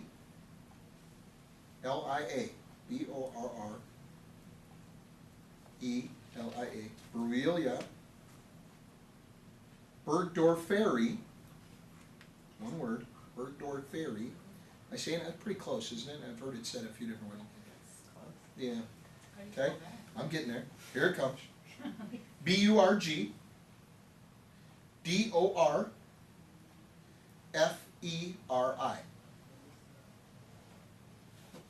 Bacteria. That's really what it's called. Okay? It's not called Lyme disease. To a doctor, it's called that word. Those words. Does that mean Lyme in Latin then? No. Oh, do you want to hear where Lyme disease came from? Yes. Okay? Because it's always fun to, you do research. You know how it's named? So what they found was that in this area, and 2 communities also, that all these kids had basically old people's rheumatoid arthritis. They're kids. And they had a super high incidence in this area called Lyme's, Connecticut. So they went to study why all these kids, these little kids, were getting basically old people's rheumatoid arthritis, accelerated aging rheumatoid arthritis. And what they found was that these kids in this community was also centralized to an area that was their lawn and then woods. And the kids played in the woods. And the people in the other community, same deal. So then they narrowed it down over time. Then it got to ticks, then it got to particularly deer ticks. And so it was named after the community for which had the highest incidence of Lyme, Connecticut. That's where it came from. So it's not Latin. And besides, it's a heck of a lot easier to say Lyme's than it is Borrelia burgdorferi bacteria. How did they come with this name? Huh? How did they come up with this name? Because it's the study of the bacteria. That's the name of the bacteria. That or you're getting into Latin and people wanted to sound smart. Okay? Once a person is infected, how you're basically infected, it goes into your blood. That bacteria gets into your blood and spreads throughout your body. And over time, it'll start harboring in your brain, your heart, your cerebral column, your spinal column, spinal cord, in that fluid, in that jelly. Once it gets into the jellies, very difficult to get rid of. Extremely, because blood doesn't go through the jellies much. It's basically jelly, and you got a basic, like around your brain, there's a jelly. I'm trying to keep this in edible terms, so to speak. Once it gets into there, that's one of the reasons dementia, you'll hear people who have Lyme's, they'll say, oh, you make, early onset dementia. That actually explains a lot. Anyway, I'm sorry. Same with Parkinson's Parkinson's, and Bell's palsy, we'll get into all of this, okay? And there are ways to get rid of it. They're extremely effective, which we'll talk about. But you got to put things together. It is not a one-thing fix disease. Same with IBS. It's one of the challenges of doing it. It's not a one-thing fix. You have to live a system to get rid of Lyme's. You cannot just do this. It'll work a little bit, because most people, do they get enough electrolytes? No. So all of a sudden they get to that 80% barrier, or 20% below optimal, and they've improved. You know, we've shown improvement, but it kind of staled out. It stalled. Okay? Or they'll do this, but when you combine it, you can live optimal, which, again, we'll get into all of that. And like I said, it'll be concentrated, but, okay, it was named in 1975. Okay? We talked about juvenile rheumatoid arthritis. Here's the problem with Lyme's. It imitates. It's very good at imitating other diseases. I have gotten to the point in my life where people start saying, well, I'm kind of having these symptoms, go get tested for Lyme's. It's a cheap test, they do different tests, I mean, if in doubt, have them go test. Yeah, What about somebody that tests being negative? yeah, well, again, Give us some info on that one. There's a Western blot test, and there's a lab in California called IGenix, is the best place to have this done. And they actually look at the, strains and the antibodies in your blood, and they can tell you what strains you're infected with, and they can basically tell you you've been infected less than 2 years and more than 2 years. If you get tested right away, the antibodies haven't developed enough to be, show up on the test. So, they'll maybe test somebody within a couple weeks of exposure and nothing. nothing. Even a year, nothing. And it So- depends on the type of test they use, so there's huge Yeah, debate on the tests. Right, the big debate, and here's the two she's talking about, and I did, and I even researched that place. Where's my list? It's here. Hold on. That was somewhere around 4:30 in the morning that I put it in here. I wasn't gonna put it in, but I put it in.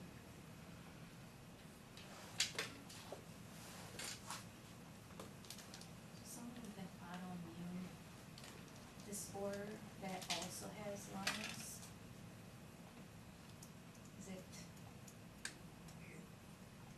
Is it Finish your question? that she's tried like everything on the face of the earth pretty much as well? It's the electrolytes and enzymes. Interesting you say that, because my younger daughter, she started having all these issues, and she was always the healthy one. And then within 6 months later, we found out she had Lyme's from the onset of these like autoimmune type symptoms. Yeah, a lot of autoimmune, according to this, is not autoimmune. It's Lyme's. Lyme's is a sneaky little bugger. And like I said, it's because how it affects the body depends on a number of variables. There's different strains, but even with that, research doesn't necessarily follow the strains. So if they say, oh, you got this strain of Lyme or this strain of Lyme, it's a moving target. So the best way I can tell you is, if in doubt, take the 3 products. Up your enzymes, up your electrolytes, take silver. If you think it's gone on for any period longer than a year, add glutathione, which I'll talk about a little bit later. Period, I don't care. Because first of all, there's no negative side effects. And second of all, it would help with autoimmune. It would help with Lyme's. It's gonna help with these other issues. Heavy metals in particular, brutal with Lyme disease, brutal. And we'll talk about what it does. It accelerates or exasperates the problem, heavy metals. And what's the only thing they found, which I'll talk about, that gets rid of heavy metals? Glutathione. It's extremely effective. Much better effective if you get it into your system the way it was designed to be in, and that it's put together with the 3 aminos than it is on an injection, which is why she's here. Because there's a lot better way than injection to get rid of the doing. And again, that's how our product does it. Okay. So, on there, I would just put 4 products all day long. They say, statistically, depends on who you talk to, 1/3 of all people do not show a reddish rash. 70% they say get a rash. And I will tell you that's what statistics tell you, but yet, out of the people I talked to, 2 had a rash. That's it. So, one of the first things it'll do, it'll be like the flu. You could also get something, a bladder infection. Okay? So, flu-like or infection-like, particularly more women with bladder infections, yeah. Could it cause the inflammation in my knees? All day long. In fact, that's the first place it shows. Because I don't even remember when it was. It might be 15 years ago. I had a deer tick. I got the bullseye. I tested negative. Yeah, But and now you've got me wondering if I shouldn't go get another test. I wouldn't worry about your other test, because here's what the test is gonna tell you, yeah, you have it or yeah, you don't. First of all, name one bad side effect of silver. It addresses over 650 bad things in your human body. Documented, that's out of medical journals.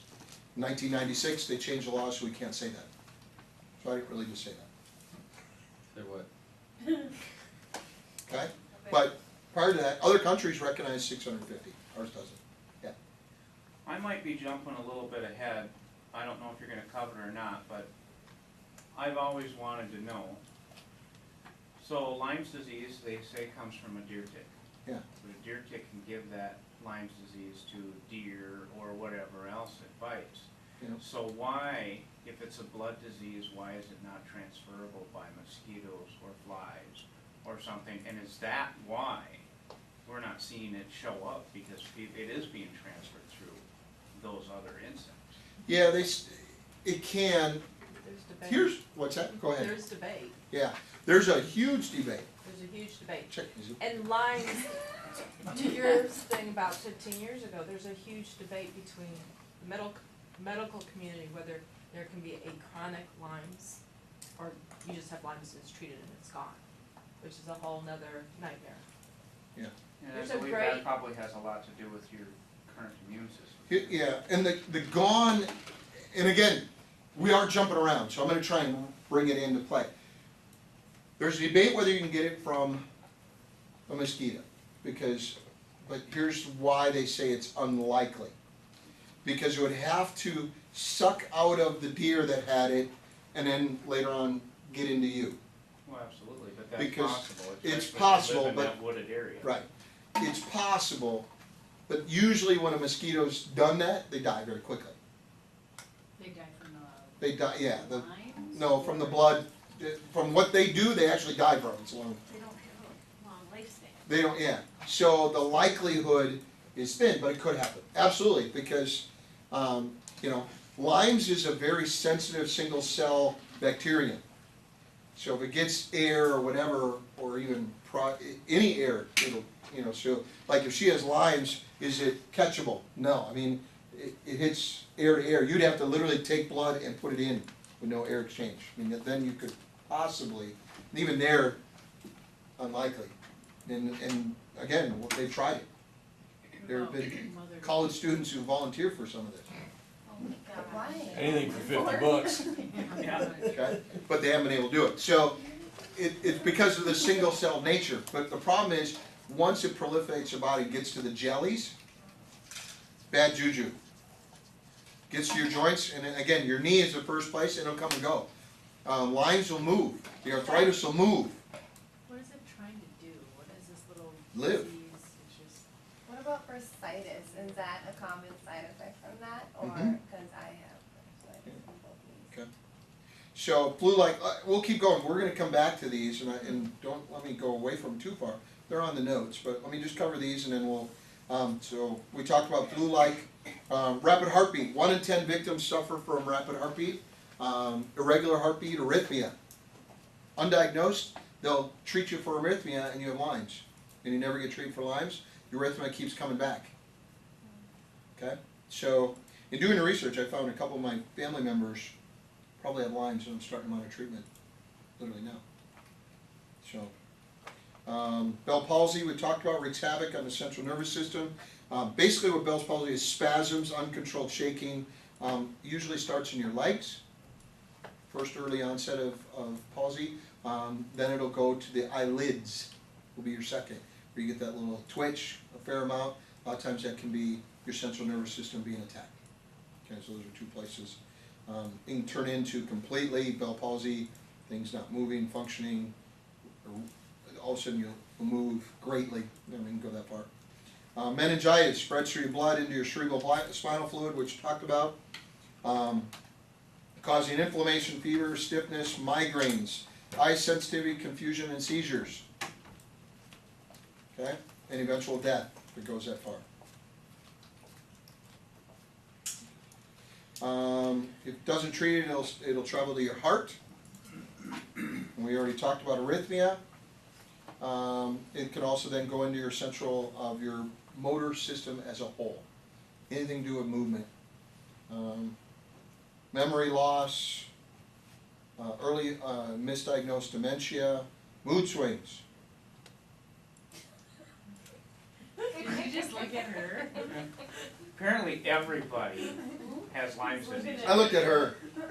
Oh, I get moody when I don't have carbs, and it's a high carb day, so. We're all good, we're safe. Yay for Okay. us. Arthritis, we talked about how they found it was rheumatoid arthritis. They had all these doctors saying, we got so many kids, rheumatoid. First thing they tested was the water. They thought there was poison in the water. Remember the Love Canal? Poisonous water, right? Ever heard of the Love Canal deal? Where's the world's largest groundwater contamination? World's. South St. Paul. oh, that's right, wasn't there some big cover up or something? Yeah. The refinery down there, Coke refinery. Nobody's ever heard of it. 8, we were talking about, is Lyme's contagious, true or false? Of course it's false, we talked about that. Here's the test. ELISA is the test you probably took. ELISA, ELISA. ELISA, thank you. Yeah, so I got corrected. Lightning. Huh? Lightning. Yeah, sorry. Well, if somebody. I guess ELISA would be 2 A's, ELISA's 1. You would? I should have known Well, what she said. She's a in doctor, case listen somebody to me. was to talk to somebody else, they might not quite pick that up. You measure your blood, it measures your blood antibodies, which we talked about. You have to have it a minimum of 4 weeks from the time you see the reddish rash before that test even is minimally effective. By that time, you already passed the antibiotic barrier. Well, good grief.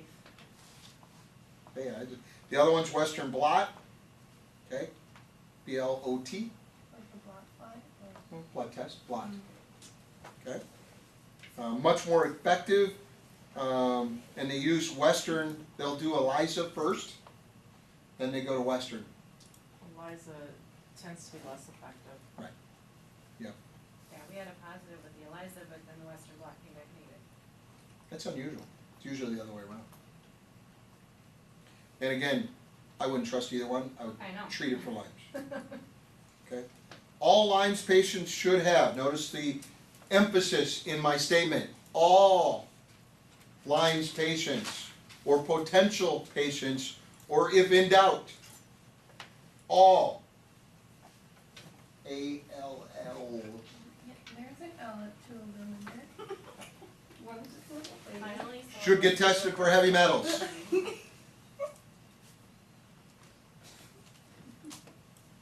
Heavy metals are profoundly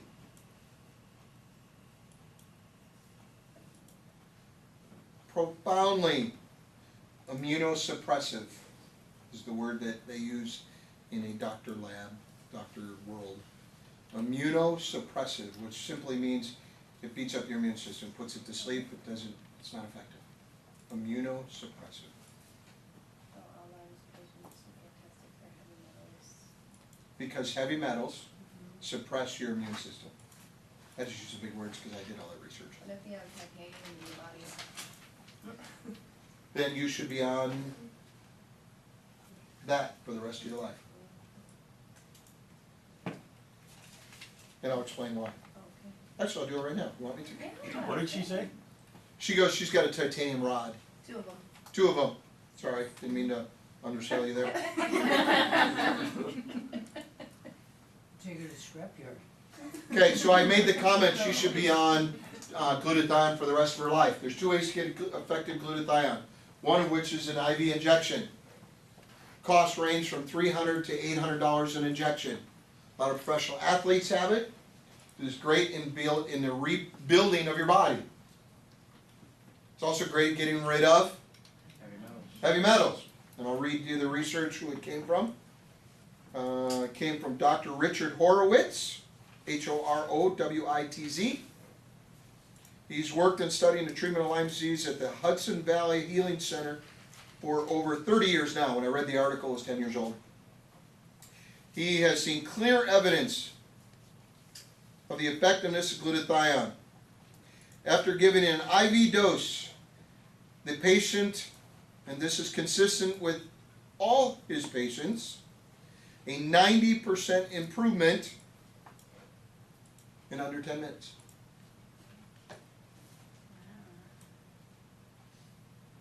Here's the problem. When you inject it, it oxidizes very quickly. It doesn't enter the cell very cleanly. And so you have a bell curve that looks like this. Okay? You come in, they put the needle in. You actually go down a little in glutathione. Because most people don't like needles. Stress. Stress eats glutathione. Pretty common if they do a very accurate glutathione. Then they inject you and you have a high level of glutathione for how long? 10 minutes. 10 minutes. No, you're rising. They see an improvement at 10 minutes. 2 hours. About 2 hours. Then it does this. Then an IV injection. And before you go back to normal is approximately 8 hours. Or less. 8 hours is if you're at the prime of your life. For a woman, that is 15 to 25. For a man, it's 19 to 28. I think 19 to maybe it's 29. Optimal age. Other than that, the bell curve is shorter. So if you're not in your ideal range, it could be 6 hours. If you're old, it could be a couple hours from bell to top. But for those 2 hours, tremendous relief.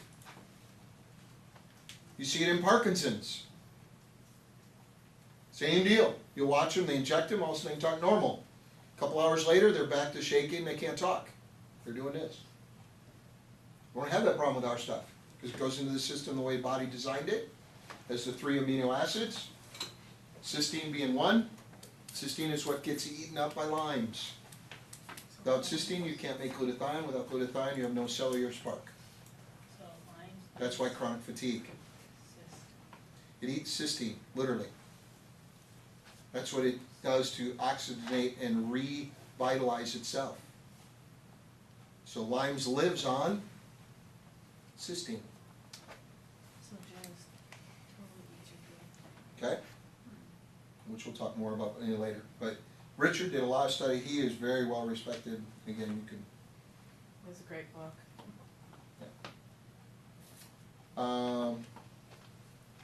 Amoxicillin, dioxycycline. I mean, there's just a number of antibiotics that they'll give you. But generally speaking, should be given you 2 weeks or less. If they give you a higher, more aggressive antibiotic, they've said they can stretch it out to 4 weeks. But I didn't read any studies that agreed with that. But they wrote that it could be out to 4 weeks, but I couldn't find anything that actually said that that was accurate. So what I could find accurate is 2 weeks or less. That antibiotics are effective to get rid of Lyme's. And so, okay. So, Lyme for over 4 weeks before they gave me antibiotics, because I was stubborn to go in, but. shocking. But Yeah, the antibiotics seem to help. sure. It'll get rid of some other stuff's going on in your body, so your body then may be able to handle the Lyme. But, so let's ask the question. She said, okay, so antibiotics worked, probably because with the Lyme you diminished your immune system and other things came into play. So is the Lyme's gone or still there? Still there. Still there. And I think part of it is that, you know, Lymes can lie dormant in the different places where it's not supposed to be and the antibiotics don't get there. You have an episode that's a flare-up and it's active and you get the antibiotics, it will cut that out, but it's not gonna get rid of where it's buried. Yeah. And it's gonna That's the issue.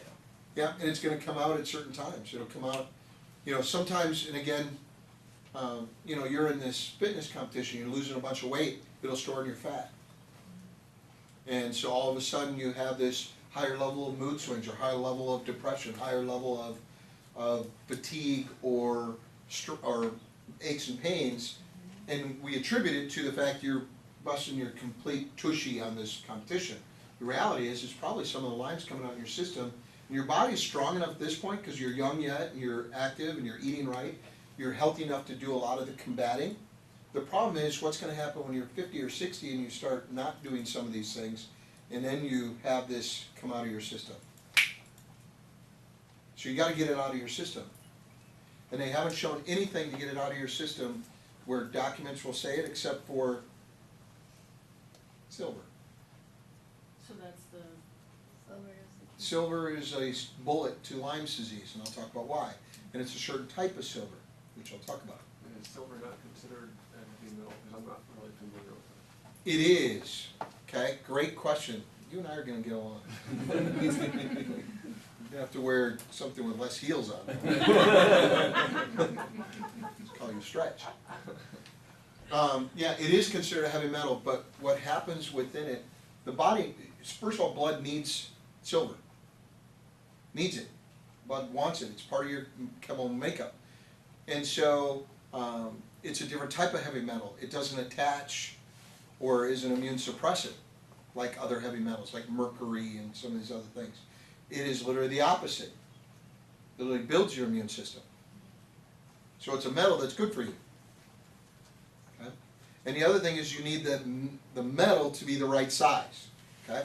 And so let's talk about it. First of all, let's talk about what our silver is so you understand it. Because people go, well, I can get silver. This was one of my favorite things I had. This was about 3 weeks ago, having a conversation. Why? I've got a silver bar. He's got a little silver bar, literal silver, almost pure silver, okay? I put it in water and I run electricity through it and I get silver. That's called colloidal silver.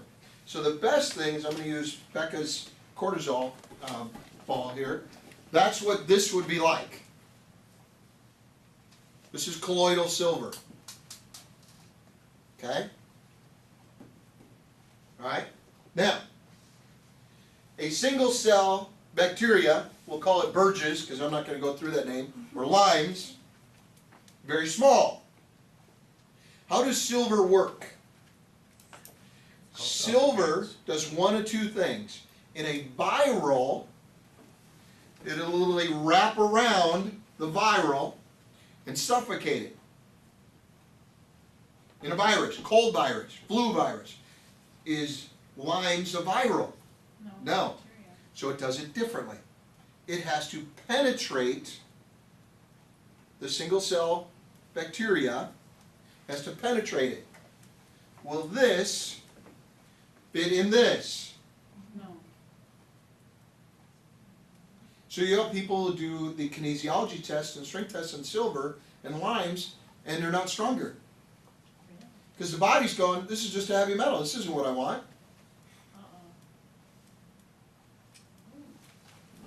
Ours is, just to give you its scientific term, is considered a catalyst silver, okay, which basically it disables the enzyme or bacteria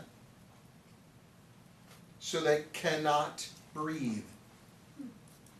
Suffocates it, but in a different way. It actually penetrates and says, we're going to attack you at what would be in the human body, your lung. Now, a single cell doesn't have a lung, but in our body it would be like going into your lung and saying, we're not going to let you work. Okay? Okay. Oh, I lost it. Hold on. Let me go back to my notes. So therefore, it kills its oxidative activity. Literally kills it. So let me use an example. Which one of your daughters has the biggest battle right now with Lyme's? Erin. Erin? Okay. So if I were to work with Erin, I'd say, all right, here's what we're going to do. We haven't got to glutathione yet, a little bit. We are going to, this is for that one, we're going to up your greens. Okay? Because she's also battling, we want to get that alkalinity up quickly, we're going to add in Ultra. Look at the Ultra. Where's the Ultra? Is that Ultra right there? Okay? We're going to hit your alkalinity hard. You've been through alkaline therapy. We're going to hit it hard. Okay? This is also alkaline. I'll just write alkaline. Electrolytes up your alkalinity. Okay? We're going to hit it hard. We're also going to hit you with silver. We're going to go into it easy. Because it's going to go in, it's going to suffocate these. By how? By how? Penetrating and doing what? Stopping their ability to oxidate or oxygen, suffocate it. Can you build an immune system to oxidation, or to suffocation? No. No. So the only way that, that you could survive silver and limes in the same sentence is if it's the wrong size, and therefore can't get in. Wrong side silver. Wrong size silver. So they could be taking silver. Would it be very effective? No. Would make it worse. Well, it wouldn't make it worse, but Would make it worse. it just So, wouldn't be very effective. When it suffocates, Mm-hmm. the silver suffocates something, is there a die-off effect? Yeah, Would here's the it name of be it. this? That's why I said you're going to ease into it. The name of it is called Herxheimer. Okay, I do Yeah. remember reading it. Herxheimer is the die-off, and it happens the same way in flu. Happens the same way if you have a cough. But if you were to take a high level of silver, it's called Herxheimer. Let me read And this. that's the silver you need? No. That's the die-off of the Okay. bacteria. It's called Herxheimer. Herx. Heimer.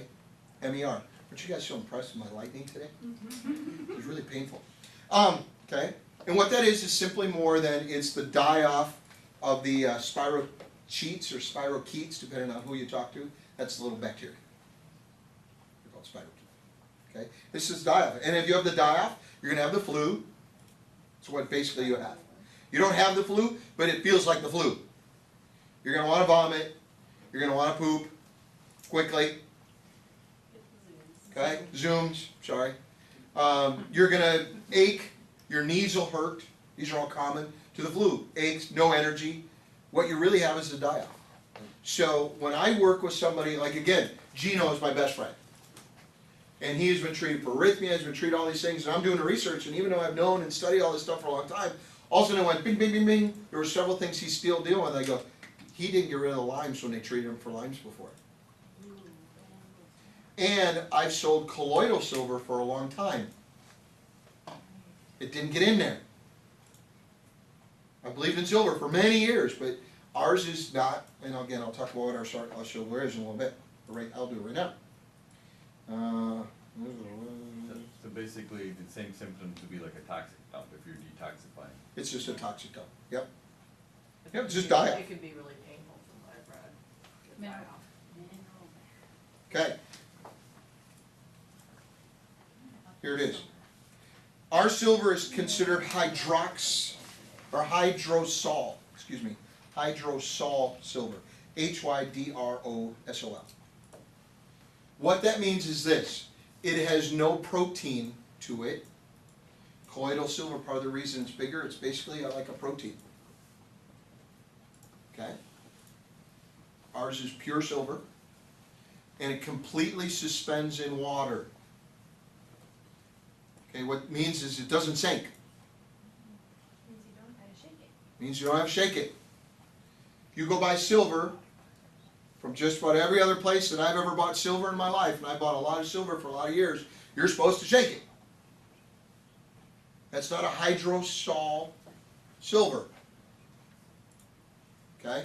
The size of the silver atom matters. Okay, particularly with limes. Not so much flu, not so much colds, not so much, but within, because it's such a small membrane, such a small bacterium, and the way that it kills it is different. It needs to penetrate. So So, there's no protein in the, in ours, yeah. the silver ion, yep. It means it completely suspends in pure water. Okay, and you can never use the word pure, but as close to pure as you can. That's a scientific term you can't really use. Yeah. Okay, so does the silver, it goes to the jellies and the Yes. spinal column and all that stuff? In time. Okay, here's the deal. Her question was, because we got people online, does it go to the jellies right away? The answer is no. So when you first take silver, that takes time. So when you first take silver, it's going to hit anywhere the blood goes quickly, Okay, which is why it's such a massive die-off. right. Then, and then it's going to stay doing there until basically it gets rid of pretty much everything that's within your system readily available. The main corridors. Yeah, the main corridors. Great way to describe it. Then over time, blood gets everywhere and cell reproduction gets everywhere, right? Mm-hmm. So over time, it's going to then go to your fat. The closet. The closet, yes. okay? Garage. Then it's gonna go to, last but not least, where you need it the most, if you're dealing with Lyme's, is where? The main spot of The children. jellies. Because the jellies are where things go very bad for Lyme's. That's the Bell's palsy, that's all these symptoms I'm talking about, can become permanent. If it gets to your jellies, it can now become permanent. Now, what's one way to turn around permanent? Reproduce cells. Glutathione. Okay, already talked about research has shown, and again, the American changed it in the 90s, but up until the 90s, we could say 650, but after the 90s, we can't say that in America. You can say it in Canada. You can say it in Europe, Asia, we just can't say it here in the US, so I didn't say that. Okay? Other treatment options, you should up your vitamin C. Not viral? Vital. Okay? It's very oxidative, brings oxygen, which rejuvenates your blood cells. Okay? Vitamin C stimulates oxygen, so if you're taking an IV, like in her case, and they're not saying you should also take high levels of, and makes them healthy liquid again. Vitamin C, not ester C, not a pill form, but they're young and viral. You're doing your body a disservice. Guess what they don't give you when you, I didn't find any practitioners in the US that I found that when they gave you an injection of vitamin C also gave you, or excuse me, glutathione also gave you vitamin C. But yet in research says they go together. She actually does get both when she's done the glutathione. I didn't find it. I need to know what that place is. Not now. Text it to me, so I won't remember. They all know this about me. They'll just tell you. Just text it to Brian. And trust me, I'll You do might it. wanna just text it to Okay. Here's what glutathione is real quick, since we talked a lot about it. It is three things. Cysteine, C-Y-S, T-E-I-N-E, cysteine, I spelled that wrong. Wait, what? C-Y-S-T-E-I-N-E.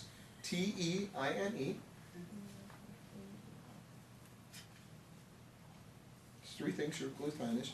Glycerin, or glycine, excuse me, glycine, which is G-L-Y-C-I-N-E, and glutamate. It is considered a non-essential nutrient. Here's why.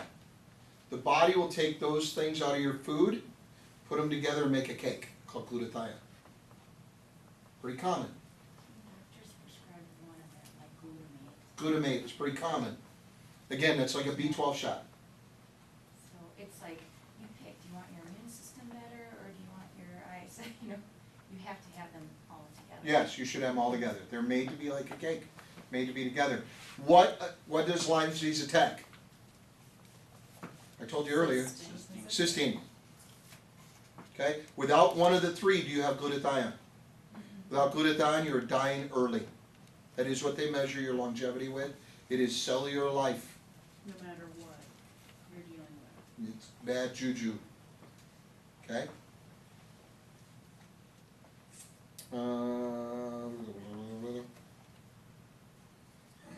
I'm having, just for time-wise, I'm skipping a couple of things. We've already talked about a couple of these. Here's what research says by definition. This is out of, let me find the article. This is right out of, where is it? Sambry v. blah, blah, blah. Heck of a name this person has. Obviously German. Incorporation of cysteine by Borrelia burgdorferi in the human body. It's a study done in 1992. They knew this about glutathione. Here's the problem, the technology couldn't get it introduced to the body without oxidating. That's where our stuff comes in.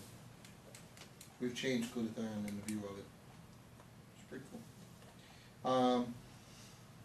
Here it is, causing, when you have a depletion of glutathione, this is right from them, ultimately leads to chronic fatigue, fibromyalgia, arthritis, cell death, and personal death. So glutathione is pretty important. Thanks. Here's how they finished the article, and I quoted it. Making clinical implications of this molecule a great significance. Okay, and then Dr. Richard, what you've read, Horwitz's stuff, okay? So, would you take this if you have Lyme's? Yes. Has both the vitamin C, which they talk about. There were no other things. It's not like I left out anything. So it's not, if they said you should have glutathione, vitamin C, and this, and we didn't sell it, I would mention the and this. Just so happens our one product has both.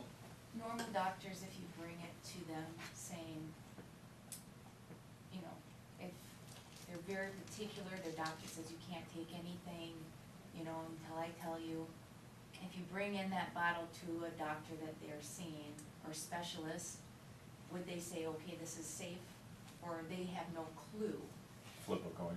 Yeah, I mean, you know, again, she's gone all over the country to find different doctors, and I'm paraphrasing our conversation. What she found out was a lot of them are really stupid. How am I doing? Brian terms.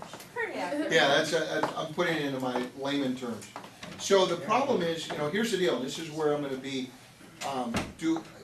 Do I like doctors? Yes. Do I believe they are necessary? Yes. But I'm also going to paraphrase the sense, if it were me, based on what I've done research-wise, if they've done the research, they wouldn't argue a thing I had to say. They cannot argue because it eats cysteine. And that's one of the three magic ingredients that make glutathione. And glutathione is your cellular activity. It's life or death. Glutathione living, no glutathione dead. So you can't argue with that. It's right out of their journals, the medical profession. And again, I'll give you all the different things. So they can't argue it. The problem is most of them haven't done the research.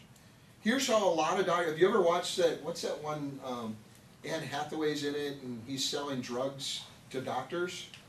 And then he gets to sell the magic, he sells Viagra, and then he gets rich. What's that movie? Anyway, but literally a lot of doctors get educated on drugs by the salesperson. Because drugs have changed since they graduated. Ooh, here's the latest. So these are, I mean, 1992, 1997, 1995, vitamin C, glutathione, and enzymes. They've known for Lyme's, these three things have to go together since the 90s, but yet if you go to a doctor today, they may not know this because they're not spending their time researching, and I've researched out of, they're recognized. These aren't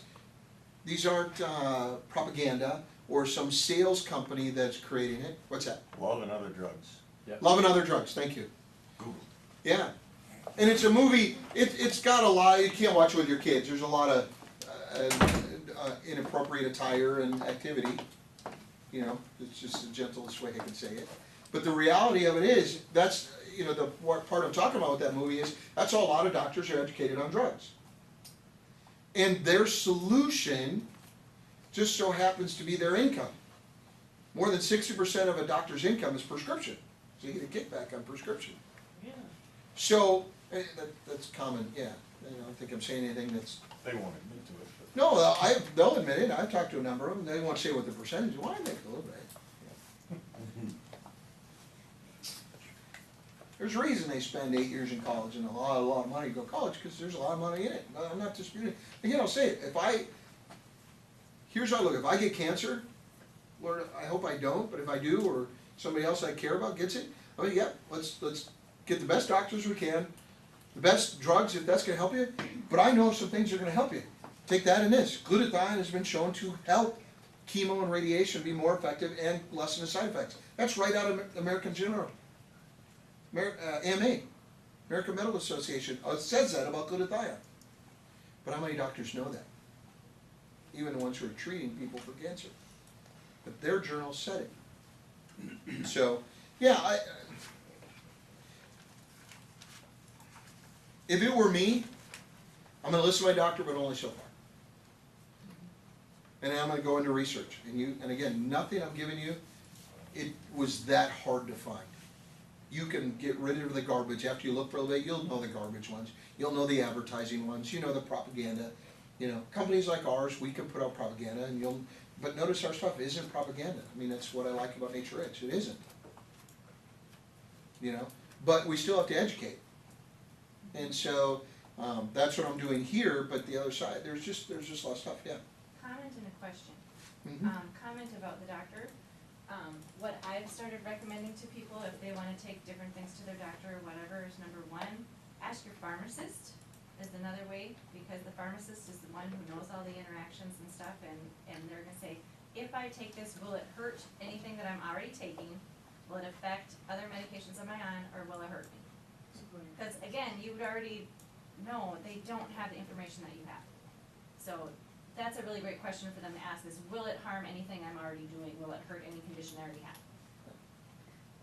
Question is, then with cysteine, if you were to say up your cysteine levels, are you feeding the Lyme instead of making glutathione potentially? No, again, you have to have Right. glutathione to combat, you have to. I mean, it's one of the combatants in the body to get rid of Lyme, is glutathione. So are you feeding it? That's one of the reasons I say hit it with silver. Because yes, you could in essence, by having more cysteine in your system, feed it. But the reality is you need glutathione to, you know, once it's glutathione, it doesn't eat it. It's a cake. It can't extract it out of glutathione. It's getting it before it becomes glutathione. That's what it's doing. Does that make sense? Mhm. So it's not gonna feed it, but in somewhat of a theory, if it's more there, it's potential, but it's already a cake, it's already mixed. Yeah, ours is. Ours So is. if someone were to try to, well, I'm gonna take more of this and more of this and more of this to, my body will make more. Right, yeah, no, not a good, that's bad plan, bad juju, cause then you do give a bunch of cysteine, bad juju. Yeah, you're gonna feed it and exasperate it, yeah. How does silver not attack other bacteria? It does, So it doesn't differentiate, it just, What happens if you take too much silver then? these are great questions, so let me go over there and then there. Let's answer yours, yours is easy. If you had too much silver, you would turn a little gray. We're very blue. That's the worst side effect. It attacks no, are you ready for this? Multi-cell cell. No tissue cell.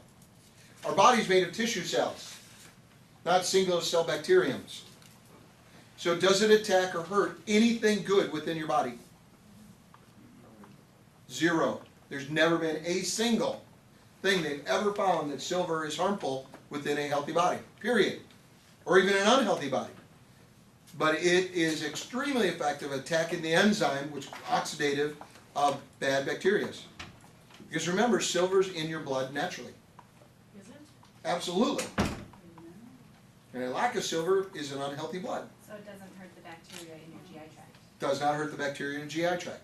Because it's designed to have it and wants it. So you say lack of silver is unhealthy blood. Mhm. What is unhealthy blood with lack of silver? Is it low? It doesn't have the, well, think of what silver does. It's designed to attack bad things. So lack of silver means the bad things don't have anything trying to whoop it. That's the easiest way I can describe it. It's one of the body's things that's literally going around looking for bad things No, 24/7. I guess I was asking from the standpoint, do you know, like, if someone took blood and did the normal CBC and all that stuff, Mhm. how would that show up? Yeah, it's really tough because it's such a small amount. Okay. Yeah, but it's there. I mean, you can do it, but the test is not. The cost isn't really worth what you gain in knowledge. Like heavy metals. I mean, I've seen people get tested for heavy metals that cost $10. I've literally been to places in holistic centers that go, "We'll charge you $80 to do a heavy metal test." I don't know. What do you charge? The one I was doing is about 50. Yeah. So I mean, that's your range. I mean, I've seen it more expensive, but I mean, some places are just more expensive for everything. I mean, so, but if you're paying little, which is probably not much of a test, but 50, 80, you know, that's worth it. You want to know those heavy metals. Silver's not one you have to really worry about. Just make sure you have it in your system. You know, eat. I mean, that's where the expression "eat with a silver spoon." It's not ionic mineral that you're getting. Guess what mineral of silver you're getting? It's like ours. A little wash up. Yeah.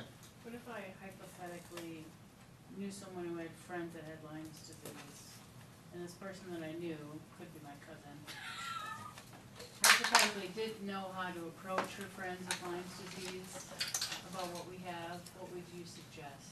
Go with it. Yeah, probably, the question, just, and again, we got people online, so to catch them up.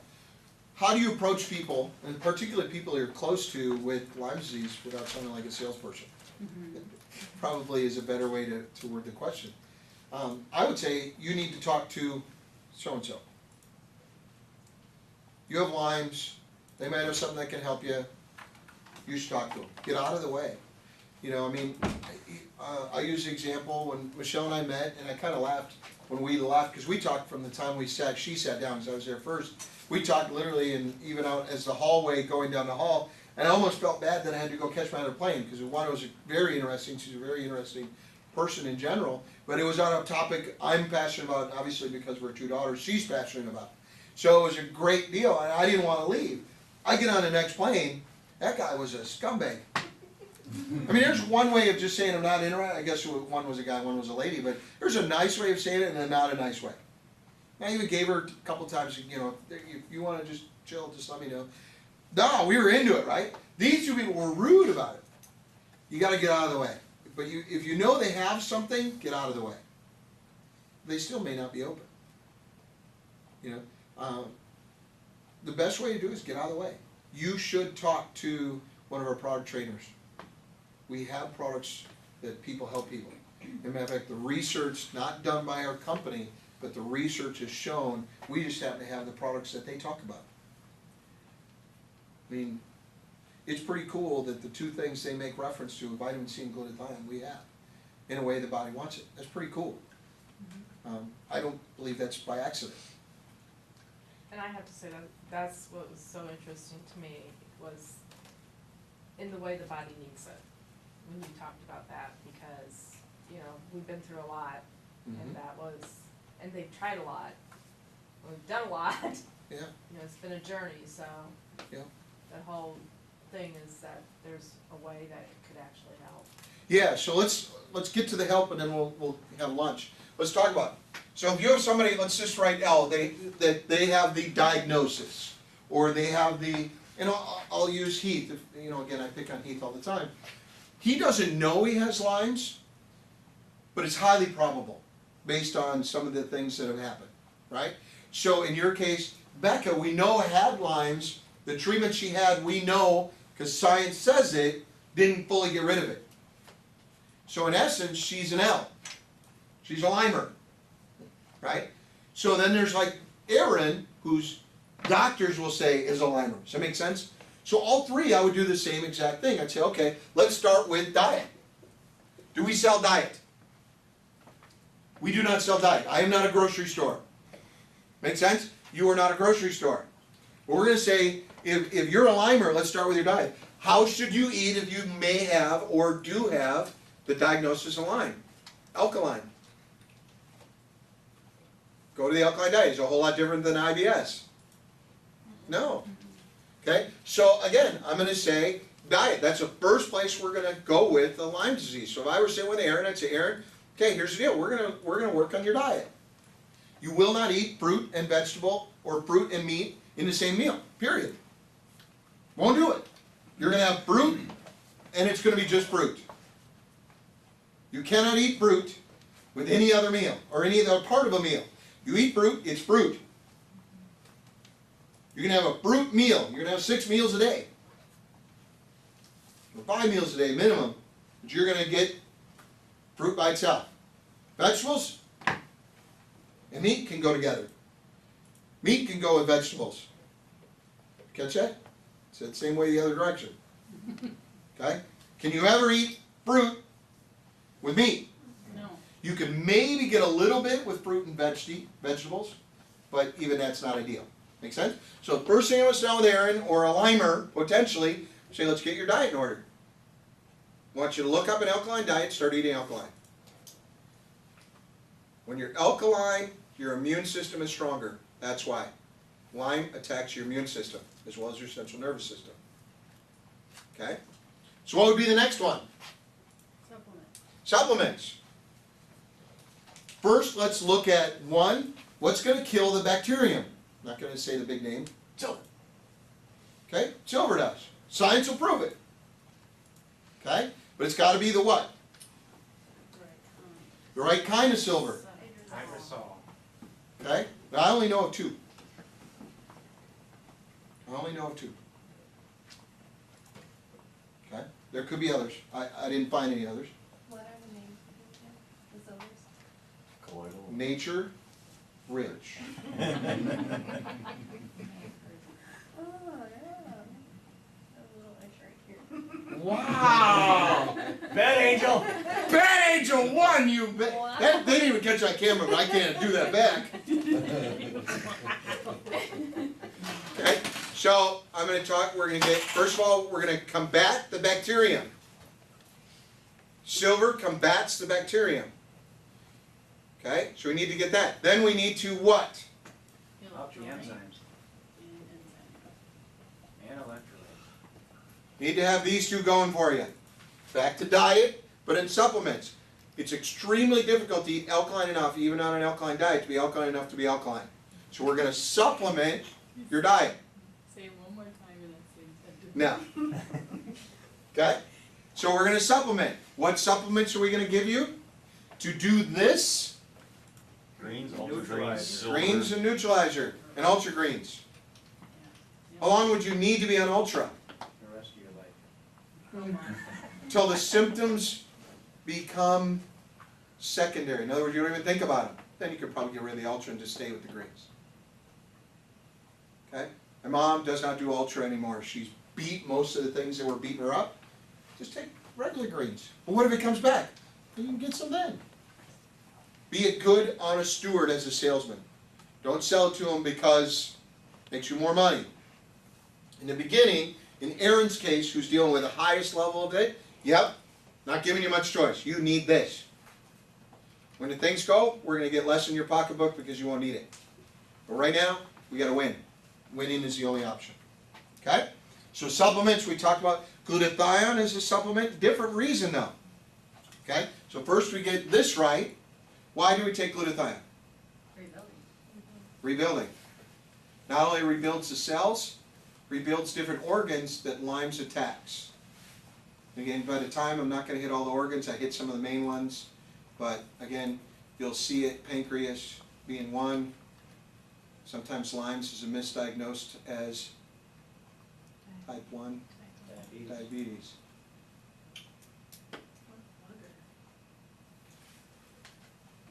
It's amazing when you get into the research of this. And especially because some of the people in the room know who I'm talking to. But it's their personal, so I'm not going to volunteer it. That's okay. Pretty unbelievable. Okay? So that's why I'm going to say add that. Okay? The other one, for a while, in somebody who's in extreme case, I would add curcumin. Okay? If they have a lot of inflammation, I'd add omega. But those are more option than necessary. Does that make sense? Okay? But in her case with Erin, I would definitely add the curcumin because of the oxidative nature of curcumin. I'm sure you've read about that. Okay? In their case, I wouldn't. In their normal situation. They're not dealing with as much as Erin's dealing. See the difference? Again, it's based on the person. It's not a one-size-fits-all kind of thing. Okay? All right. So what else are we going to talk about? We got Lymers. We talked about diet. Talked about supplements. What else? Exercise. Okay, they're going to up their exercise.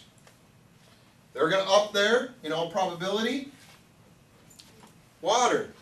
Clean water. Emphasis on the clean. Okay? Now, if you have Lyme's and you're in somewhere where there's chlorinated water, what should you not do? Drink it. Drink it? What's even worse? Bathing it. Bathing it? What's even worse than bathing? Shower. Showering. In that order. So if they have Lyme's, no chlorinated water, least intrusive, drinking it. Bad, but not horrible. Bathing it, more bad. Did you like that grammar there? More better. But not at the horrible stage yet. Worst stage is a hot shower. turns into a gas somewhere around 80 degrees. Most of us, when you take a hot shower by definition, it's probably more than 80. Okay? And so now it turns to a gas, goes to your blood directly through your lungs. How do you get rid of the chlorine in the Water filter. Oh, just a water filter. You can get a cheap carbon filter, and it's very good at getting rid of chlorine. We don't, what's that? Yeah, you can go online. There's lots of companies that sell a cheap granulized or carbon block filter that goes on your shower. Most shower ones are the granule. They're like little, the styrofoam beads. They're like that big. They're literally carbon, and carbon looks like this. It's not round. It's usually odd shape, and chlorine the molecule gets caught in the edges of carbon. That's how it works. It goes on the shower head. Yep, you just replace the shower head with that. It's a little, usually it's got like a little canister that the water goes through and it comes out, and they have a cartridge. There's lots of different. I used to sell water filters, but very good, and they're not very expensive. They've really come down in the last few years. But you should, in particular, not shower if you're a Lymer in chlorinated water. Extremely hard on your body. That gas beats up your immune system, and it's already being suppressed by the Lymes. You're susceptible to other things as well. It exacerbates the arthritis effect of Lymes. So you're talking like city water. City water, yeah. So me at home with private well. Perkins water. Yeah, you're much, different, whole different deal. Chlorine, or chloride, or chloramine, or bromine, or all the different chemicals that are in local water, all of them. All of them go to the barrier.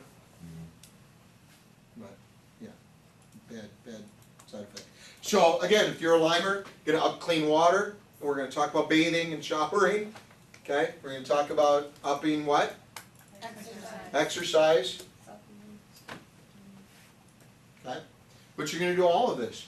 Supplements, usually when we start, in Aaron's case, probably 4 times a day. Is it a little expensive? Yeah. Yeah, it's probably cheaper than those injections though. It's a lot cheaper than living a miserable, unfulfilled life, because dealing with Lyme's is not a very fun thing to deal with. You've experienced it. And if you're going to spend money, it might as well be to have a better life. But after a while, once you get things in order and you kill off, because again, it's not dead in her yet. Does that make sense? That Lyme's is still in there. Research will say it. That's not Brian's opinion. That's just tons of research. Okay? So, and it comes out. And if you ever talk to a Lyme's literate doctor, because there's another debate about Lyme's, they would tell you that too. And there's a great documentary called Under My Skin. Yeah, that's next. Yeah, great documentary. It'll freak you out though. Yeah. I'm gonna give you a heads up on that. And the doctor who diagnosed my younger daughter said, it's gonna freak you out when you watch this, so she was very honest. But I will tell you, you're in a room full of pretty passionate, we're kind of masochists when it comes to our research. I'm not the only one. We really do have a passionate group of people who believe in health and its grand aspect. But yeah, it's Under Your Skin, very good. You can. Is it on Netflix? I think you can, I know, I think I got it on Amazon Prime. Under Yeah. your skin or under my skin? Under your skin. I think it's Under Your Skin. Movie Yeah. night. Yeah. It's a movie night that, I'll tell you what, if you watch it with a couple of, no popcorn, no, you can have popcorn, but it's not that kind of movie, but here's the thing. It'll make you mad. Yeah, it's a good one to watch with people who have a mutual passion to learn, and your talks afterward will, because I didn't have that, I just watched it by myself, and you just watch, and then you just getting frustrated. Where if you get a chance to download, it's great learning, you can, and you'll get, it's So good. did you get mad when you watched it? Oh, yeah. Oh. I get mad over a lot of things. I get mad that these studies were done in the 90s, but yet they'll say new evidence that glutathion's effective. That's just their money pitch though. Yeah, but I mean, and the redoing, see, and again, they've redone these. The 1990 studies that I've talked about, 3 of them now, they've redone. They've resubstantiated, because people came along and said that can't be true. And they had to admit it was true. So, very frustrating. Here's one of my favorite, this is right out of JAMA. and I found it in 2 other spots. Although there is no evidence that Lyme's causes chronic fatigue or fibromyalgia, left untreated, most develop these. One of these. But there's no correlation. Isn't that unbelievable? Although there is no evidence that Lyme's cause it. Guys, I'm telling you, one of the reasons that you watch that video you'll be frustrated is because there's so much that we do know. It's just, what I tried to do today is put it together. You cannot just electrolyte your way out of it. You cannot just antibiotic your way out of it. Because again, after even the most optimistic view is 4 weeks. And no test can test 4 weeks or less. You don't even know if you have it or not, but anyway, I digress. So you can't take antibiotic and get out of it. Not permanently. So in order to do that, you have to change your diet. You have to be alkaline. If you do these other things and not get alkaline, will you have a positive effect? Absolutely, but will it be the effect you're hoping for? No. Same thing here. You can be 80% improved just on taking electrolytes. Because you're getting some enzymes in your diet. Not very much, because we killed our food and GMOs and a number of other things. But you're not going to be optimal. You're going to be 20% below optimal if you don't do these together. If you don't take our greens, our neutralizer together, you're going to be, if you just took one or the other, it's not effective. And so, you made the comment, some people will say, well, greens are basically undigestible. We don't need to digest it, we just need the enzymes out of it. It's extremely good at getting the enzymes out. It's still going to pull the enzymes, even if it's undigested greens. Not completely. It's amazing. The body goes, ooh, there's one. I don't need that extra stuff, but give me that. You saying grains or greens? Greens. Because there's some research that says, the body doesn't do a very good job at digesting greens. Because of the fiber. Right, kind of goes through. The reality is the body doesn't need to. The body goes, ooh, I like fiber, that's good. Yep, hey, look at it go.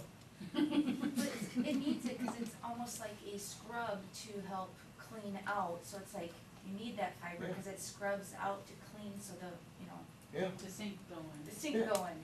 going. Get things moving. Drano. I like to move it, yeah. So, and again, but if you're going to be an effective protocol for Lyme's, it needs to include all of these. It needs to include a good diet. It needs to include good supplements. The S could also say it needs silver, because you need something to kill off that bacterium. There's not anything that they found effective at killing off the bacterium when it passes 4 weeks. Not amoxicillin, not whatever. You'll have some die-off, but minimal, and especially if it's in the jelly, it's done. And it's not going to stay around. You're not going to take amoxicillin for months on end. Yeah, then you have no digestional system. Okay? And again, you need to get active.